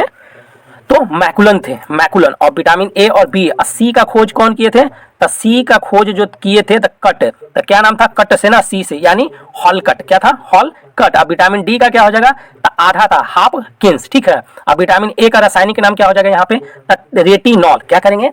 रेटिनॉल। रतौंधी होता है, विटामिन ए के कमी से होता है। अब विटामिन ए की खोज कौन किए थे? तब मैकुलन किए थे। विटामिन बी का खोज कौन किए थे? मैकुलन किए थे। विटामिन सी का कौन किए थे? हॉलकट किए थे। विटामिन डी का कौन किए थे? हापकिंस किए थे। तो इतना याद रखिएगा। विटामिन ए का स्रोत है, विटामिन ए कहाँ से मिलेगा? तो इसको बोलते हैं, विटामिन ए मत बोलिए अब, है ना, अब इसको रेटिनॉल बोलेंगे डायरेक्ट। तो विटामिन ए यानी रेटिनॉल। रेटिनॉल दूध में मिलता है, अंडा में मिलता है, पनीर में मिलता है। विटामिन सी छोड़ के दूध में यानी विटामिन सी नहीं मिलता है, बाकी सारा चीज मिलता है दूध में, ठीक। चलिए उसके बाद हम लोग देखेंगे कि यानी शरीर में विटामिन ए यानी रेटिनॉल संचित रहता है। इससे पहले भी हम लोग पढ़े थे, यकृत में रहता है। ये क्वेश्चन पूछता है कि विटामिन ए किस में रहता है? तो यकृत में रहता है। अब उसके बाद आ जाएंगे विटामिन B1, है ना। विटामिन B1 का रासायनिक नाम क्या है? थायमिन है। जैसे घर में हम लोग क्या करते हैं, चावल जो धोते हैं ना, चावलवा में विटामिन यानी कि यही थायमिन रहता है, तो इसको धोना नहीं चाहिए, धोइए लेकिन उतना नहीं ज़्यादा। चलिए बेरी बेरी होता है, तब विटामिन बी से, B1 से होता है, विटामिन B1 से होता है, यानी कि विटामिन B1 यानी थायमिन। थायमिन बेरी बेरी रोग होगा विटामिन B1 यानी थायमिन से कमी से होता है। विटामिन B2, यहाँ पे विटामिन B2 का रासायनिक नाम क्या है? तो राइबोफ्लोविन है। विटामिन B2 का क्या होगा? राइबोफ्लोविन होगा। विटामिन B3 का नाम क्या है? नियासिन। क्या नाम है? नियासिन। पेलाग्रा होता है, पेलाग्रा विटामिन B3 के कमी से होता है। पेलाग्रा होता है विटामिन B3 के कमी से होता है। विटामिन B6 का रासायनिक नाम होता है पायरिडॉक्सिन होता है। पायरिडॉक्सिन होता है। क्या? विटामिन B6 का रासायनिक नाम क्या होगा? पायरिडॉक्सिन नाम है। विटामिन B7 का नाम क्या हो जाएगा? तब बायोटीन हो जाएगा। विटामिन B7 का बायोटीन, B6 का पायरोडॉक्सिन, है ना। पायराडॉक्सिन टैबलेट भी आता है ना, तो पैराडॉक्सिन हो जाएगा। अब विटामिन B3 का, है ना, पेलाग्रा भी बोलते हैं, पेलाग्रा विटामिन B3 की कमी से होता है। विटामिन B3 का रासायनिक नाम क्या हो जाएगा? नियासिन। तो यहाँ से याद रखिएगा, ठीक है, एक बार फिर से इसको करिए। तो यहाँ क्या हो जाएगा आपका? विटामिन B2 यानी B2 का बोलेगा तो राइबोफ्लोविन, B3 बोलेगा तो नियासिन, B5 यानी B6 बोलेगा तो कौन होगा? पायरिडॉक्सिन हो जाएगा। विटामिन B6 बोलेगा तो बायोटीन हो जाएगा, और B11 बोलेगा तो है ना, फॉलिक एसिड हो जाएगा, यानी फॉलिक अम्ल हो जाएगा। चलिए उसके बाद अगला क्वेश्चन हम लोग देखते हैं। यहाँ से देखेंगे हम लोग जीवाणु नहीं, अभी और विटामिन में क्वेश्चन है, तो यहाँ से चलिए आगे, यहाँ से विटामिन। तो यहाँ पे क्या है कि विटामिन B12 का नाम जो है, यानी रासायनिक नाम जो है साइनोकोबालिन है। क्या? साइनोकोबालमिन, ठीक है, साइनोकोबालमिन। ये पूछता है ना, NTPC में ये पूछा था क्वेश्चन। तो कोबाल्ट पाया जाता है, यही पूछा था, है ना, कोबाल्ट पाया जाता है किसमें? तब विटामिन B12 में। कितना में हो जाएगा? विटामिन B12 में हो जाएगा, ठीक है। विटामिन सी का रासायनिक नाम एस्कॉर्बिक एसिड, ये तो सबको याद होगा, ठीक है। विटामिन सी का एस्कॉर्बिक एसिड नाम है। चलिए स्कर्वी रोगी होता है विटामिन सी की कमी से। विटामिन सी की कमी से स्कर्वी रोग होता है। विटामिन सी का स्रोत है नींबू, संतरा, नारंगी। नींबू, संतरा, नारंगी। नींबू, संतरा और नारंगी है। विटामिन सी का स्रोत है नींबू, संतरा, नारंगी है। घाव भरने, यहाँ पे देखिए घाव जब हो जाता है तब भरने में कौन सा विटामिन सहायक होता है, यही विटामिन सी सहायक होता है। तो विटामिन सी है जो घाव भरने में यानी सहायक होता है। विटामिन डी का नाम क्या होता है, कैल्सीफेरॉल। क्या हो जाएगा, कैल्सीफेरॉल। अब विटामिन डी का जो खोज किए थे तब हम लोग पढ़े थे ना, ओ है, ओ के आधा काट दिए तो डी, तब बन गया क्या चीज, डी हो गया। तो डी को हम लोग क्या बोलेंगे, आधा हो गया तो यानी हाफ किन्स, कौन हो जाएंगे, हाफ किन्स। अब सी यानी विटामिन सी का कौन खोज किए थे, तो होल कट, कौन, होल कट। और ए बी सी का कौन किए थे, मैकुलन किए थे। मैकुलन है जो ए और बी का मैकुलन, और सी का होल कट कौन थे, होल कट है ना, होल कट थे। अब विटामिन डी का कौन थे, हाफकिंस थे। अब विटामिन डी का यहाँ से रासायनिक नाम हम लोग जान गए, कैल्सीफेरॉल। क्या नाम है, कैल्सीफेरॉल। रिकेटस, यहाँ पे रिकेटस रोग विटामिन डी के कमी से होता है। रिकेटस रोग जो है विटामिन डी के कमी से हो जाता है। विटामिन डी का मुख्य स्रोत क्या है, सूर्य का प्रकाश। क्या हो जाएगा यहाँ पे, सूर्य का प्रकाश। विटामिन डी में पाया जाता है कैल्सीफेरॉल। क्या, यानी देखिए विटामिन डी में जो है ना कैल्सीफेरॉल पाया जाता है, इसीलिए विटामिन डी को कैल्सीफेरॉल रासायनिक नाम दिया गया। चलिए उसके बाद हम लोग देखेंगे विटामिन ई का रासायनिक नाम क्या होता है, टोकोफेरॉल होता है। क्या, विटामिन ई का जो रासायनिक नाम है टोकोफेरॉल। विटामिन ई के कमी से होने वाले रोग कौन होता है, जनन क्षमता में कमी, यानी कि किसी स्त्री में यानी जनन क्षमता की कमी, यानी कि बच्चा यानी नहीं, ये सब प्रॉब्लम होता है। तो ये कौन सा है, तो विटामिन ई। तो देखिए इसको कैसे याद करेंगे, अगर है ना जो बांझ रहती है तो उसको क्या बोलते हैं, गांव वाले लोग बोलते हैं, हमेशा उसको टोकते रहते हैं, हाँ कि ऐसे फलाना है ढेकाना है, ये वो बोलते रहते हैं ना। तो टेको यानी क्या उसको, तो हमेशा लोग हैं जो टोकते रहते हैं कि तुम ऐसा हो वैसा हो, है ना, तो टोकोफेरॉल हो जाएगा, है ना। ये एक याद करने का अपना इस तरह से, ये गाँव में, और ये सच है ना, इसको कोई नकार नहीं सकता, ये सच है। टोकोफेरॉल। तब विटामिन ई के कमी से कौन सा हो जाएगा, जो जनन क्षमता में कमी हो जाएगा, और उसका रासायनिक नाम टोकोफेरॉल हो जाएगा। ठीक है। विटामिन के का रासायनिक नाम देखिए, विटामिन के रासायनिक नाम फिलोक्विनोन है। क्या नाम है, फिलोक्विनोन नाम है इसका। क्या नाम है, तब फिलोक्विनोन। विटामिन के का रासायनिक नाम फिलोक्विनोन नाम है। रुधिर अस्कंदन यानी कि रुधिर यानी कि खून अस्कंदन में सहायक होता है विटामिन के, यही है जो सहायक करता है थक्का बनाने में। रक्त के थक्का बनाने में सहायक होता है विटामिन के। अब विटामिन के को क्या बोलते हैं, फिल भर जाता है ना, देखिए। तो इसको याद करने के लिए कैसे रखेंगे, तो रक्त को थक्का बनाएगा, थक्का यानी कि थक्का बनाने में सहायता करता है ना। मानिए कट गया, थक्का नहीं बनेगा तो ब्लड निकलते रहेगा ना, तो थक्का बनाने में विटामिन के की हम लोग मदद लेते हैं। तो ये क्या करता है कि फिल कर देता है, फिल मतलब उसको भरना, फिल करते हैं ना, फिल इन द ब्लैंक, ऐसे बोलते हैं, फिल इन द ब्लैंक, खाली स्थान को भरो। तब फिल से क्या होगा, फिलोक्विनोन हो जाएगा। ठीक है, फिल से क्या हो जाएगा, फिलोक्विनोन हो जाएगा। चलिए किस विटामिन का संश्लेषण मानव शरीर में होता है, तो ये विटामिन डी और विटामिन के का संश्लेषण होता है। मछली के लीवर में ऑयल की प्रचुर मात्रा होती है, तो ए और डी, ये क्वेश्चन पूछता है मछली में,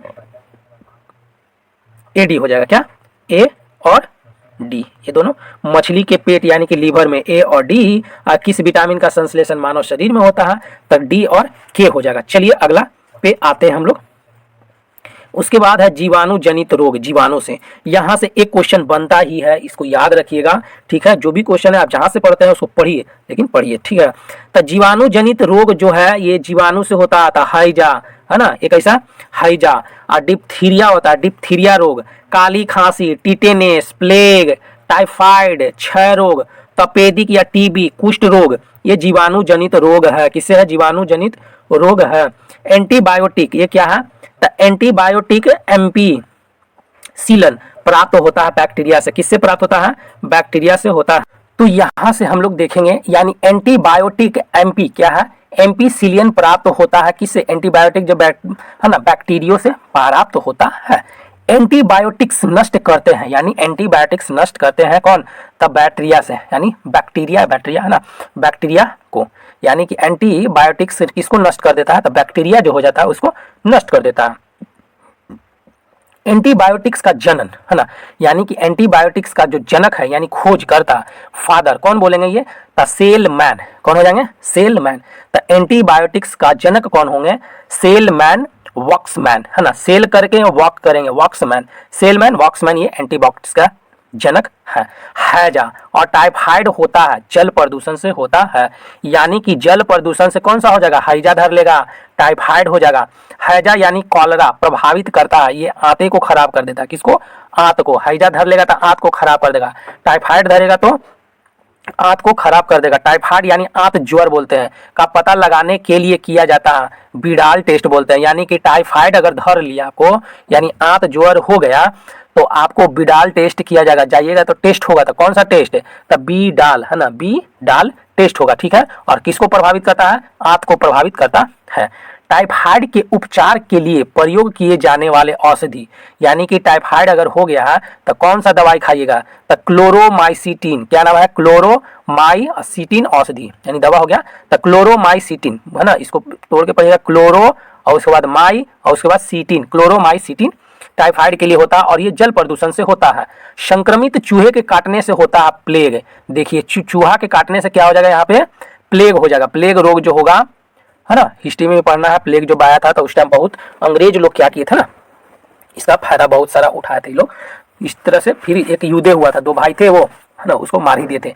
तो आगे हम लोग हिस्ट्री में वो सब देखेंगे। चलिए इसमें हम लोग देख रहे हैं बायोलॉजी में, तो संक्रमित यानी कि जो चूहा जो पहले से ये संक्रमित है वो चूहा काट लिया तो प्लेग हो जाएगा, ठीक है। प्लेग से प्रभावित होने वाला अंग, यानी कि प्लेग होगा ना तो कौन सा अंग खत्म मतलब कर देगा, तो गर्दन की ग्रंथियां और श्वसन तंत्र। देखिए ये जो गर्दन है ना, गर्दन और श्वसन तंत्र को ही क्या करेगा, खत्म कर देगा, आप सांसें नहीं ले पाइएगा, तो यही अपना काम कर देगा। काली खांसी, देखिए काली खांसी को कहते हैं, क्या कहा जाता है, पर्टूसिस बोलते हैं, परटूसिस बोलते हैं, क्या बोलते हैं, परटूसिस। चलिए टीबी का क्या हो जाएगा यहाँ पे, ट्यूबरकुलोसिस या यक्ष्मा रोग बोलते हैं, ट्यूबरकुलोसिस या यक्ष्मा रोग होता है किसे, माइक्रो, कौन सा, माइकोबैक्टीरियम, क्या नाम है, माइकोबैक्टीरियम है ना, माइको मतलब छोटा और बैक्टीरियम हो जाएगा है ना, बैक्टीरिया द्वारा होता है। तो टीबी किससे होता है, माइकोबैक्टीरियम है ना, बैक्टीरियम से। तो पहले क्या होगा, माइको, फिर उसके बाद बैक्टीरियम, बैक्टीरिया द्वारा होता है कौन, टीबी रोग होता है। टीबी से प्रभावित होने वाला अंग कौन है, तो टीबी जब होगा ना तब फेफड़ा को खराब कर देता है, किसको, फेफड़े को खराब कर देता है। टीबी एक जीवाणु है ना, टीबी के जीवाणु की खोज और रॉबर्ट कोच ने किया था, टीबी के है ना, टीबी के जीवाणु यानी कि जीवाणु जो है वो रॉबर्ट कोच खोज किए थे। तो इसको कैसे याद रखेंगे, टीबी लगाना है तो कहाँ, कोच यानी गाड़ी में लगा दीजिए, रॉबर्ट वाला गाड़ी लगाइए उसमें कोच में लगा दीजिए, क्या, टीबी, तो जीवाणु से होता है ना। टीबी के इलाज में प्रयुक्त दवा है ना, ये दवा आता है टीबी के लिए, सरकारी दवा भी आता है, ठीक है। तो यहाँ पे अस्ट्रेप्टो, क्या है, अस्ट्रेप्टोमाइसिन, इस दवा का नाम है क्या, अस्ट्रेप्टोमाइसिन, अस्ट्रेप्टोमाइसिन। टीबी दिवस मनाया जाता है तो 24 मार्च को मनाया जाता है, जो अभी आने वाला है 24 मार्च। बीसीजी का टीका लगाया जाता है यक्ष्मा के लिए है ना, बीसीजी का टीका लगाया जाता है यक्ष्मा रोग के लिए लगाया जाता है, जो टीबी के लिए। चलिए आगे हम लोग देखेंगे, बीसीजी का अर्थ होता है बेसिलस, क्या नाम है, बेसिलस कॉलमेट ग्यूरिन है ना, बेसिलस कॉलमेट ग्यूरिन बीसीजी का अर्थ होता है। शिशु में यानी कि बच्चा में बीसीजी का टीका लगाया जाता है, जन्म के तुरंत बाद ही बीसीजी का टीका लगाया जाता है। उसके बाद देखेंगे हम लोग डॉट्स, DOTS, डॉट्स टीबी के इलाज का अभियान है, यानी कि टीबी के इलाज के लिए सरकारी ये अभियान चलाया जाता है ना, टीबी के इलाज के अभियान है डॉट्स, ठीक है। डॉट्स का अर्थ होता है डायरेक्टली है ना, डायरेक्टली मतलब तुरंत, डायरेक्टली ऑब्जर्व्ड है ना, ऑब्जर्व्ड ट्रीटमेंट शॉर्ट कोर्स है ना। तो यहाँ पे फुल फॉर्म याद हो गया होगा, तो डायरेक्टली है ना, कहाँ, तो घर में जाओ किसी के घुस जाओ डायरेक्टली, और ऑब्जर्व्ड करो यानी कि उसको पहचानो, ऑब्जर्व्ड करो और ट्रीटमेंट दो है ना, कैसे करो, ट्रीटमेंट दो, और कैसा ट्रीटमेंट, तो शॉर्ट कोर्स वाला यानी छोटा सा कोर्स का। तो ये हो जाएगा क्या, डॉट्स का फुल फॉर्म हो जाएगा, directly observed treatment short course इसको बोलते हैं। डिप्थीरिया, यहाँ पे क्या है कि डिप्थीरिया आपका है, डिप्थीरिया से प्रभावित अंग है श्वसन नली, क्या, डिप्थीरिया जिसको होता है तो सांस लेने वाला जो नली है ना वही प्रभावित करता है। टिटनेस रोग से प्रभावित अंग तंत्रिका तंत्र, देखिए ये मेन है, तो अगर टिटनेस धर लिया ना तो वो तंत्रिका तंत्र को ही खराब कर देगा। धनुष टंका, यहाँ पे क्या है, धनुष टंकार या लॉकजा, यानी कि लॉकजा रोग जो होता है टिटनेस से, लॉकजा है ना, लॉकजा रोग होता है टिटनेस से होता है। ट्रिपल एंडीज, क्या है, ट्रिपल एंडीज वैक्सीन कहलाता है, तो ट्रिपल एंडीज है ना, ट्रिपल एंटीजन है ना, एंडीज नहीं है, एंटीजन है, क्या है, ट्रिपल है ना, एंटीजन वैक्सीन कहलाता है, तो डीपीटी कहलाता है। डीपीटी का टीका लगाया जाता है डिप्थीरिया काली घासी और टिटेनस रोग से बचाव के लिए, यानी कि डीपीटी जो है ना, ये इसमें किस में मिलता है, तो डिप्थीरिया हो गया तब डीपीटी का टीका लगेगा, काली खांसी हुआ तो डीपीटी का टीका लगेगा, टिटनेस रोग से बचाव के लिए तो डीपीटी का, और ट्रिपल एंटीजन वैक्सीन कहलाता है, इसको बोलते हैं डीपीटी, है ना, ट्रिपल एंटीजन वैक्सीन को डीपीटी कहते हैं। निमोनिया रोग का कारण है जीवाणु, निमोनिया जो धर लेता है वो जीवाणु के कारण धरता है। चलिए आगे देखेंगे क्या कि निमोनिया रोग प्रभावित करता है फेफड़ा को, निमोनिया जो होता है तो फेफड़ा को प्रभावित कर देता है। कुष्ठ रोग प्रभावित करता है तो संपूर्ण शरीर, है ना, कुष्ठ रोग होगा तो सब, यानी कि जितना शरीर है ना, संपूर्ण रोग शरीर में वो फैला होता है। कुष्ठ रोग का अन्य नाम है, तो कुष्ठ रोग का दूसरा नाम क्या है, लेप्रोसी, है ना, लेप्रोसी हैंसन रोग, क्या बोलते हैं उसको, लेप्रोसी और हैंसन रोग बोलते हैं। कुष्ठ रोग का उपचार, तो कुष्ठ रोग के उपचार के लिए क्या हो जाएगा यहाँ पे, तो एमडीटी, क्या, एमडीटी दवाओं से, एमडीटी दवाओं से होता है। एमडीटी का पूर्ण क्या, यानी कि फुल फॉर्म पूछ रहा है, तो मल्टी ड्रग्स थेरेपी बोलते हैं, मल्टी ड्रग्स थेरेपी कहा जाता है। एमडीटी में शामिल होता है, एमडीटी में क्या क्या शामिल होता है, यानी कि शामिल रहता है क्या, तो यहाँ दिया हुआ है, तो डेप्सोन, क्या है, डेप्सोन, क्लो, क्या है, क्लोजा, क्लोफाजिमीन, क्लोफाजिमीन और रिफेमिथीसिन, क्या है, रिफेमिथीन। चलिए गोनोरिया और सिफिलिस, है ना, गोनोरिया और सिफिलिस यौन रोग है, ये क्या है, यौन रोग है। चलिए इसमें क्या है, तो गोनोरिया, ये क्वेश्चन पूछा हुआ, ठीक है, गोनोरिया और सिफिलिस है जो किससे संबंधित है, ये तो यौन रोग से संबंधित है। चलिए आगे हम लोग देखेंगे प्रोटोजोआ जनित रोग, तो प्रोटोजोआ में क्या होगा, प्रोटोजोआ जनित रोग है मलेरिया, अतिसार, पायरिया, है ना, पेचिस, कालाजर, निंद्रा रोग, तो यानी कि निंद्रा रोग हो जाएगा तो प्रोटोजोआ से, कालाजर पकड़ लिया प्रोटोजोआ, पेचिस हो गया प्रोटोजोआ, पायरिया हो गया प्रोटोजोआ, अतिसार प्रोटोजोआ, मलेरिया प्रोटोजोआ से ये संबंधित है।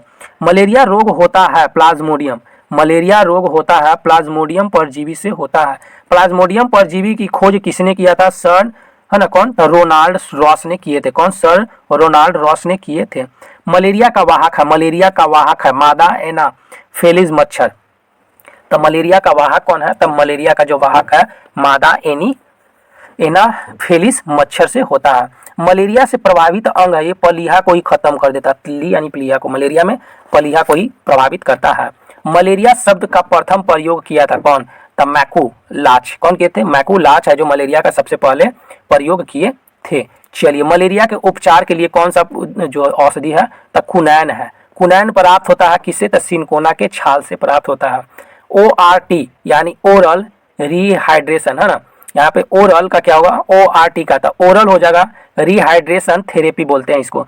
चिकित्सा किससे संबंधित है, तो अतिसार से संबंधित है, यानी डायरिया इसको बोलते हैं ना, डायरिया यानी अतिसार यानी डायरिया हो जाता है। अतिसार रोग का वाहक है घरेलू मक्खी, घर में जो मक्खी है ना उसे से क्या हो जाएगा, डायरिया हो जाता है, यानी अतिसार होता है। अतिसार का प्रमुख कारक है तो रोटा वायरस, इसको कौन सा, तो अतिसार जो होता है कौन सा, तो रोटा वायरस से होता। चलिए तो यह अतिसार जो होता है कौन सा, तो रोटा वायरस से होता है। पायरिया बीमारी होता है, ये प्रोटोजोआ से होता है, और ये दांत मसूड़े की बीमारी है, दांत में मसूड़े की बीमारी है। दांत की बीमारी होती है तो फ्लोरीन के कमी से, क्या, तो फ्लोरीन के कमी से दांत की बीमारी होती है। फ्लोरीन की कमी से होता है दांतों का क्षरण होता है। पेचिस होता है एंटी अमीबा, है ना, एंट अमीबा प्रोटोजोआ से, पेचिस रोग होता है एंट अमीबा प्रोटोजोआ से होता है। पेचिस रोग प्रभावित करता है, पेचिस रोग प्रभावित करता है आंत को, पेचिस एंट अमीबा प्रोटोजोआ से होता है, पेचिस है जो आंत को प्रभावित करता है। कालाजार कारक है तो लिस्मैनिया परजीवी से, कालाजार जो होता है लिस्मैनिया परजीवी से होता है। निंद्रा रोग, है ना, किस प्रोटोजोआ के, यानी कि निंद्रा जो होता है रोग प्रोटोजोआ से होता है, और किस से होता है, तो ट्रिपेनोसोमा, कौन सा, तो ट्रिपेनोसोमा प्रोटोजोआ से होता है। ट्रिपेनो क्या है, ट्रिपोनोसोमा, ट्रिपेनोसोमा प्रोटोजोआ से होता है। निंद्रा रोग का वाहक है कौन, तो सीसी मक्खी, निंद्रा रोग होता है किससे, सीसी मक्खी से होता है। चलिए अगला क्वेश्चन हम लोग देखते हैं, ये बहुत अच्छा क्वेश्चन है ना इसमें।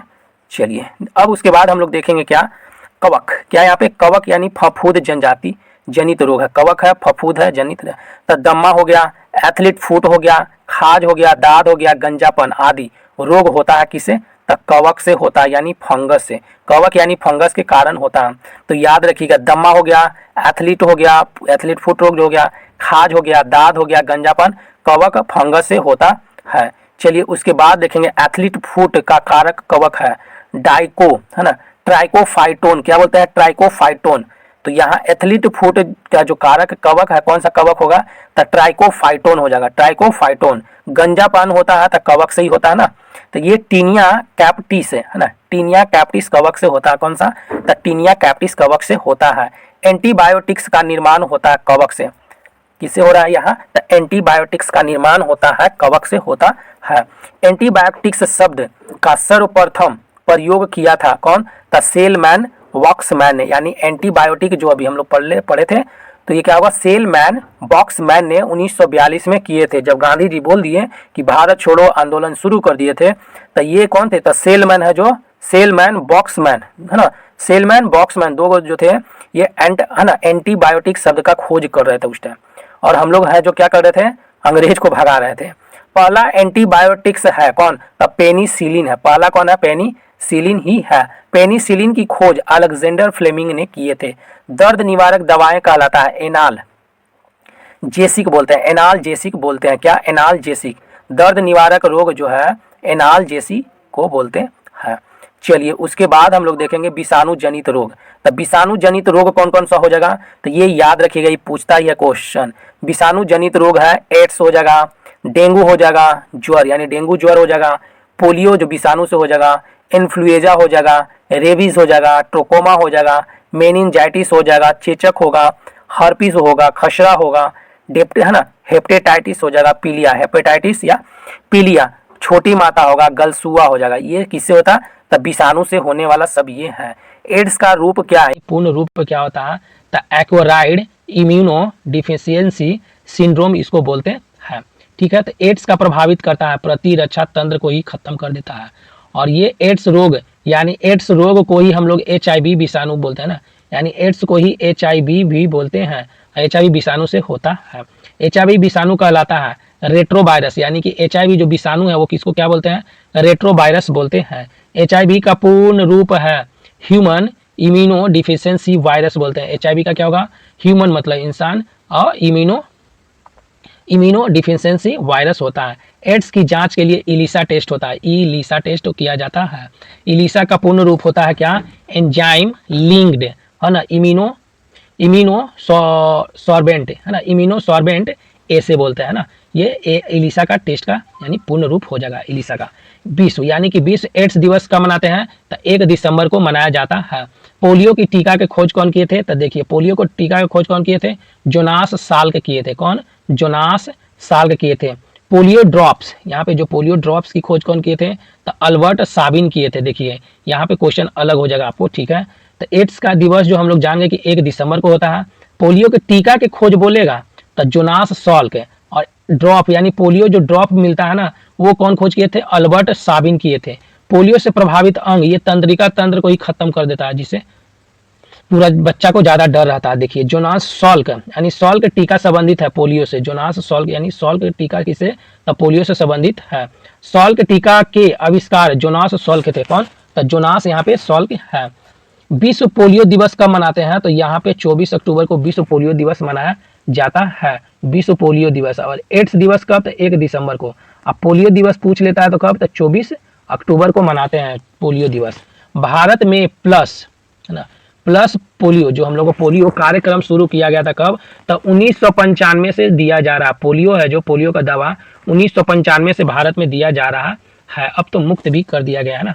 WHO ने भारत को पोलियो मुक्त दिवस घोषित कर दिया। देखिए 27 मार्च 2014 को ही भारत से पोलियो का क्या हो गया, दाह संस्कार हम लोग कर दिए हैं, लेकिन फिर भी मिलता है, थोड़ा बहुत मिलते ही रहता है। चेचक, अब यहाँ देखेंगे चेचक होता है बैरिओला जोस्टर, क्या, बैरिओला जोस्टर विषाणु से होता है। चेचक प्रभावित करता है किसी क्या होता है, पूरे शरीर को। चेचक है जो प्रभावित करता है, पूरे शरीर को प्रभावित करता है। चेचक के टीके की खोज कौन किए थे, तो एडवर्ड जेनर ने किए थे, कौन, चेचक के टीका के खोज कौन किए थे, एडवर्ड जेनर ने किए थे। विश्व से चेचक का उन्मूलन वर्ष है 1980 में। चेचक है जो पूरा विश्व से उन्मूलन हो गया है, तो 1980 से। सार्स, यहाँ पे सार्स क्या है, विषाणु जनित श्वसन रोग है। सार्स क्या है, विषाणु जनित श्वसन रोग है। चलिए सार्स होता है कोरोना वायरस से। सार्स का पूर्ण रूप होता है, यहाँ पे पूर्ण रूप क्या होगा, तो सर्वर, सेवर है, क्या है, यहाँ सेवर एक्यूट रेस्पिरेटरी सिंड्रोम बोलते हैं। क्या? सेवर एक्यूट, है ना, एक्यूट रेस्पिरेटरी सिंड्रोम इसको बोला जाता है, सार्स को। चलिए अगला क्वेश्चन पे आते हैं हम लोग। अगला क्वेश्चन हम लोग देखेंगे, उसके बाद यहाँ पे रेबीज, ठीक है।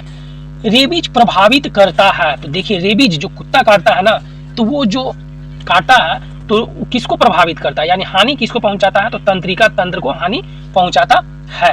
हाइड्रोफोबिया होता है, देखिए हाइड्रोफोबिया रेबीज विषाणु से होता है, यानी कि कुत्ता काट लिया तो खराब किसको कर देगा, तंत्रिका तंत्र को, और तंत्रिका तंत्र को क्या खराब कर देगा, तो हाइड्रोफोबिया हो जाता है। कौन? हाइड्रोफोबिया, जो कुत्ता काटने से हाइड्रोफोबिया हो जाता है। और ये जो रेबीज का है ना विषाणु से होता है। जल से भय रोग का लक्षण है, यानी क्या, मानिए कि आपको कुत्ता काट लिया है, कुत्ता काटा, रेबीज हो गया, रेबीज हुआ, तंत्रिका तंत्र को खत्म कर दिया, खत्म किया, तो हाइड्रोफोबिया उसी को बोलते हैं, विषाणु, है ना, रेबीज का विषाणु होगा। और इसका लक्षण क्या है कि जल से डर लगना रोग का लक्षण है, यानी कि जल से डर लगने लगता है जिसको रेबीज होता है। रेबीज होता है पागल कुत्ते काटने से होता है, ठीक।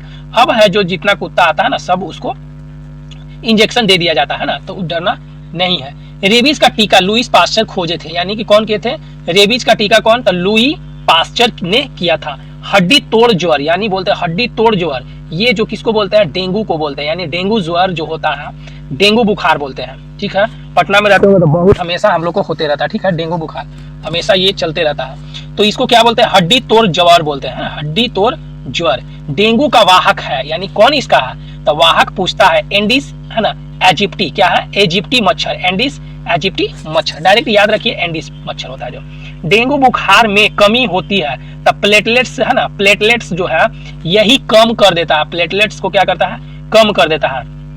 ये काटेगा तुरंत, प्लेटलेट्स को क्या करता है, कम कर देता है, यानी कि आपको कुछ ही दिन में आपको दम इतना गिरा देगा ना, 2 से 3 घंटा में एकदम पूरा ये कर देता है। हम लोग को बहुत सताता है ना। चलिए यहाँ रहते हैं तो ये देखना पड़ता है, पटना में बहुत ये मामला आता है। चलिए जापानी, उसके बाद है जापानी इंसेफ्लाइटिस, क्या है, जापानी इंसेफ्लाइटिस होता है क्या, विषाणु से होता है, किससे होता है, तो ये विषाणु से होता है। जापानी इंसेफ्लाइटिस रोग का वाहक कौन है, तो क्यूलेक्स प्रजाति के मच्छर एवं सुअर से होता है। कौन, तो क्यूलेक्स प्रजाति के जो मच्छर है और सुअर से ये जापानी इंसेफ्लाइटिस रोग का वाहक है।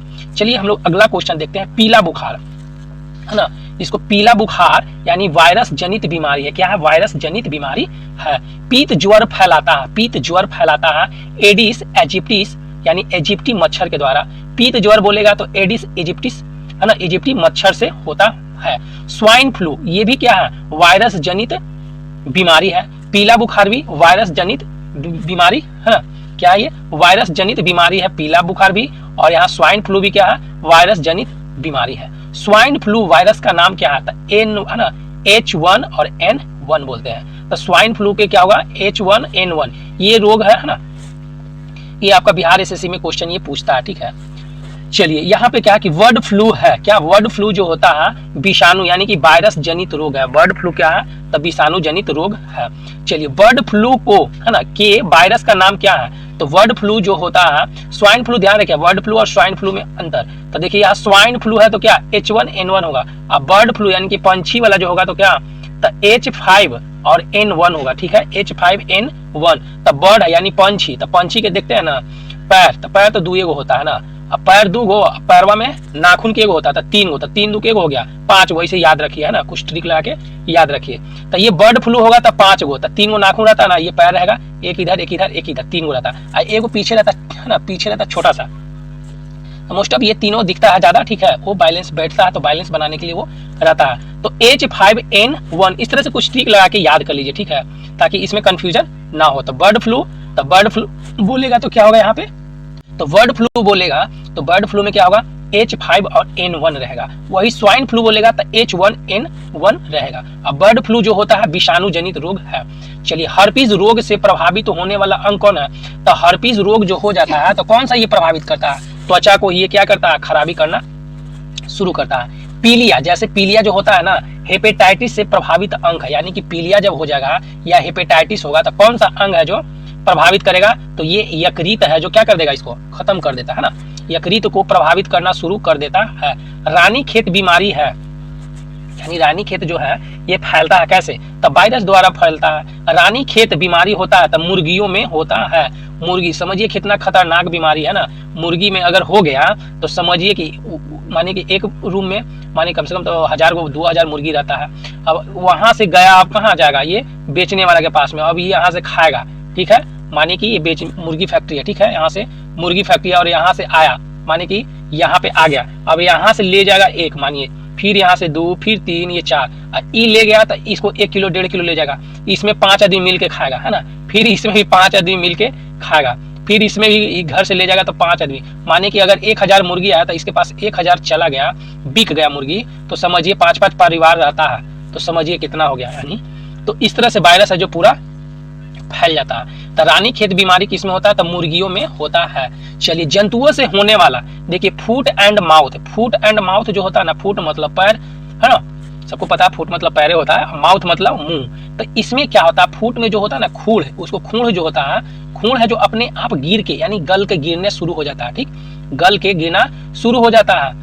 ये सब बहुत खतरनाक होता है ना। तो ये किसके कारण होता है? तो विषाणु के कारण होता है। अब माउथ में भी वो क्या, जो उसका नाक रहता है ना, तो वो लोग बीमारी पता चल जाता है। अगर कोई गाय भैंस बीमारी रहता है तो उसका नाक, यानी कि जो नाक है, तो नाक में क्या होता है, वहां पे नाक से क्या हुआ, जो पसीना आता है ना, छोटा छोटा ऐसे पसीना, वो आना बंद हो जाता है, एक लक्षण वो भी है। और दूसरा क्या है, वो लोग पागुर नहीं करेगा, जो चबाना है ना, ये लोग तो खाना खा लेता है, खाना एक ही बार खा लेगा, खा के जब बैठती है गाय या भैंस लोग, तो वो लोग निकाल के फिर से उसको चबाएगा, फिर ले जाता है। तो वो पागुर करना फिर क्या करता है, बंद कर देता है ना, धीरे धीरे वो बीमारी के कगार में चला जाता है। तो ये माउथ फूट वाला रोग है, ठीक है। तो किसके होता है? तो विषाणु के कारण होता है। जीका वायरस, ये जीका वायरस फैलता है मच्छर काटने से, किच्छा, तो मच्छर काट लिया, उससे क्या हो गया, जीका वायरस हो गया। इबोला है, ये पश्चिमी, है ना, अफ्रीका में सीमित एक रोग है। तो इबोला कहाँ में? ये पश्चिमी अफ्रीका में एक सीमित रोग है, ठीक है। जीवाणु संक्रमण करने वाले विषाणुओं को कहते हैं, तो जीवाणु भोजी कहते हैं, यानी जीवाणु संक्रमण करने वाले विषाणुओं को क्या बोलते हैं? जीवाणु भोजी कहते हैं। छोटी माता, है ना, छोटी माता रोग क्या है? तो जल प्रदूषण। ये क्या है? जल प्रदूषण से छोटी माता होता है। जब भी छोटी माता होता है तो रूम में देखते हैं क्या, तो घर में लगा दीजिए, नीम का डांठ लगा दीजिए, ला के तोड़ के उसको नीम से नहाना, उसका बेड पे क्या नीम, तो नीम तो यहाँ पे लाता है, तो नीम बीमारी पे काम करता है ना, लेकिन सब यहाँ छोटी माता बोलते हैं। लेकिन ये कहाँ से आया था? जापान से ये छोटी माता आया था ना, अगार माता, छोटी माता, ये हम लोग बोलते हैं। तो ये होता कैसे है? जल प्रदूषण से होता है छोटी माता, ठीक है। चलिए, उसके बाद हम लोग देखेंगे कोरोना यानी कोविड-19 का। तो कोरोना वायरस की शुरुआत हुआ था कब? तो 31 दिसंबर 2019 को। कब हुआ था? 31 दिसंबर, है ना, 31 दिसंबर 2019 को चीन के हुबेई, क्या नाम है, हुबेई प्रांत में, यानी कि वुहान में हुआ था। कहाँ में हुआ था? वुहान में हुआ था और हुबेई प्रांत में हुआ था। कोरोना का अधिकारी नाम क्या है? यानी कि अधिकारी, देखिए ऑफिशियल नाम है, ठीक है, तो कोविड-19 है, ठीक है। कोविड का स्वर्ण यानी कि पूर्ण रूप क्या है? तो कोरोना वायरस डिसीज। कोरोना हो गया, वायरस हो गया, और डिसीज यानी बीमारी हो गया, और इसमें लास्ट में 19 लगा दीजिए, जो 2019 में आया था। WHO द्वारा वैश्विक महामारी घोषित किया गया, यानी कि WHO जो है ये बता दिया क्या कि ये महामारी घोषित कर दिया 11 मार्च 2020 को, है ना, 11 मार्च 2020 को इसको घोषित कर दिया गया। कोरोना वायरस से प्रभावित अंग, तो ये क्या करता था? फेफड़े को खराब कर देता था। किसको? तब फेफड़ा, है ना, किसको खराब करता था? ये फेफड़ा को खत्म यानी खराब कर देता, प्रभावित करता था, है ना। भारत में कोरोना का पहला मामला आया था कहाँ? तो केरल में आया था, ठीक है। कहाँ में आया था? केरल में। भारत में सबसे पहला केरल में आया था, है ना, कोरोना का मामला। भारत में कोविड-19 टीकाकरण की शुरुआत है, यानी कि टीकाकरण जो हो गया था कब? 16 जनवरी 2021 से सबको वैक्सीन देना शुरू कर दिया, ठीक है। तो यहाँ पे क्या होगा? 16 जनवरी 2021 से हम लोग तो पूरा एकदम कोरोना में क्या, रांची में थे, है ना, पूरा जितना कोरोना भर में जितना लगा लॉकडाउन, उसमें बैट बॉल हम लोग खूब खेले थे, एकदम आउट में जाते थे, हम लोग का अलग था, खेलते रहते थे अपना, तो कोई दिक्कत हम लोग का उतना नहीं हुआ था।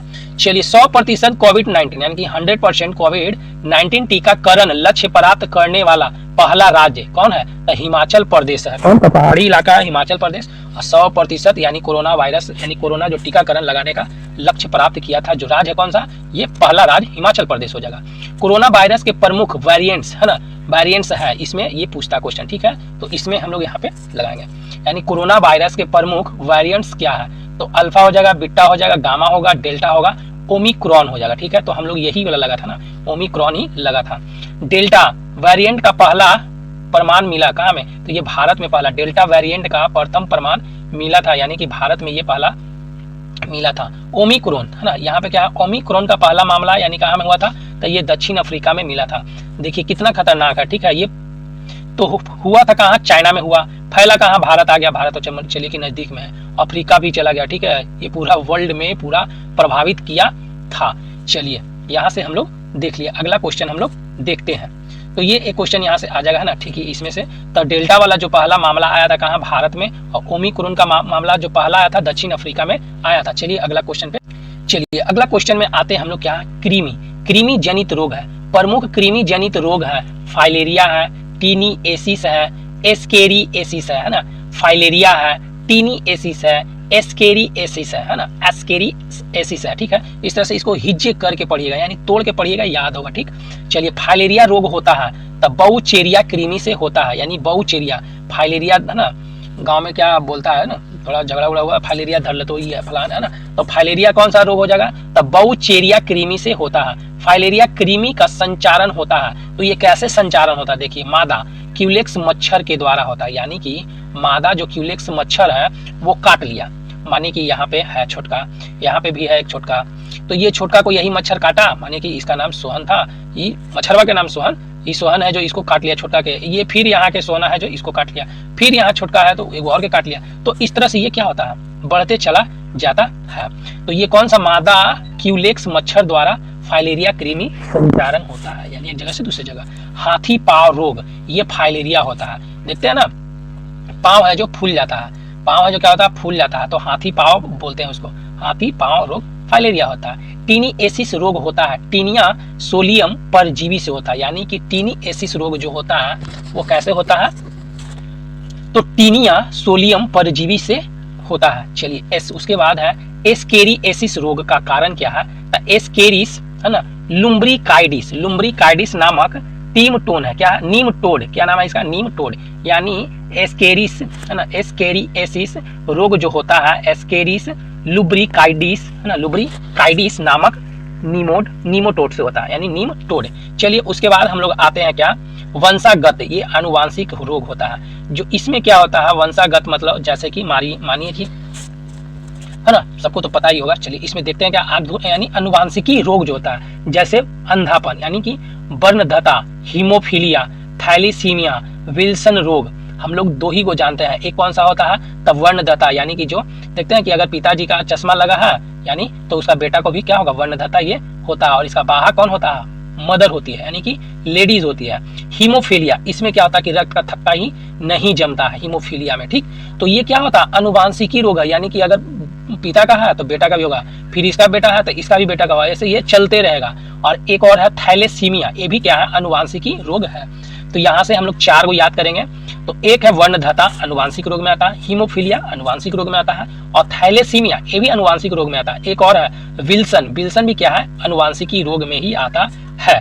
वर्णदता में रोगी को किस रंग की पहचानने की क्षमता नहीं होती है, तो ये जो है लाल और हरा, क्या, तो लाल और हरा रंग को पहचान नहीं सकता है ना, लाल और हरा रंग को पहचान नहीं सकता है। चलिए उसके बाद देखते हैं, सर्वप्रथम मनुष्य में वर्णदता का वर्णन किया गया, यानी कि सबसे पहले मनुष्य में जो अंधापन वर्णदता का वर्णन किया गया तो 1876 में कौन किए थे, तो हेर नर, यानी नाम था क्या, हेर है ना, हेर तो है थे और नर थे, नर मतलब है ना, नर मतलब क्या हो जाएगा, नर मादा, यानी ये हो जाएगा पुरुष, हेर हो गया, तो हेर नर, इस तरह से कुछ ट्रिक लगा लीजिए और उसके बाद याद कर लीजिए। तो हेर नर जो थे, पहला आदमी जो वो थे, मनुष्य थे है ना, में वर्णदता का वर्णन है ना, सर्वप्रथम मनुष्य वर्णदता का वर्णन किया कौन, तो हेर नेर ने किए, कब, 1876 में किए थे। रक्त थक्का नहीं जमता है, देखिए रक्त थक्का नहीं जमता किसमें, तो हीमोफीलिया में। शाही बीमारी कहलाता है हीमोफीलिया, एक रानी को ये वाला हुआ था बीमारी, तो शाही बीमारी इसको बोलते हैं ना, शाही बीमारी कहलाता है, हीमोफीलिया रोग को कहते हैं। थैलेसीमिया प्रभावित करता है रक्त को, यानी कि अगर आपका थैलेसीमिया रोग हो गया तो किसको खराब करेगा, रक्त को, रक्त खराब होगा तो क्या होगा, ऑक्सीजन नहीं जाएगा अच्छा से, ऑक्सीजन नहीं जाएगा तो आप सांस नहीं लीजिएगा, सांस नहीं लीजिएगा तो आप एसएससी, जीडी, बिहार दरोगा, एसएससी, झारखंड एसएससी का तैयारी नहीं कर सकते है ना, तो इसलिए इससे बची है ना। तो रक्त को क्या करेगा, प्रभावित करेगा, थैलेसीमिया प्रभावित करता है किसको, तो रक्त को। विल्सन रोग दुर्लभ अनुवांशिकी विकार है। ये क्या है? विल्सन रोग जो है दुर्लभ अनुवांशिकी विकार है। विल्सन रोग में शरीर में अत्यधिक मात्रा में संचय होता है। क्या?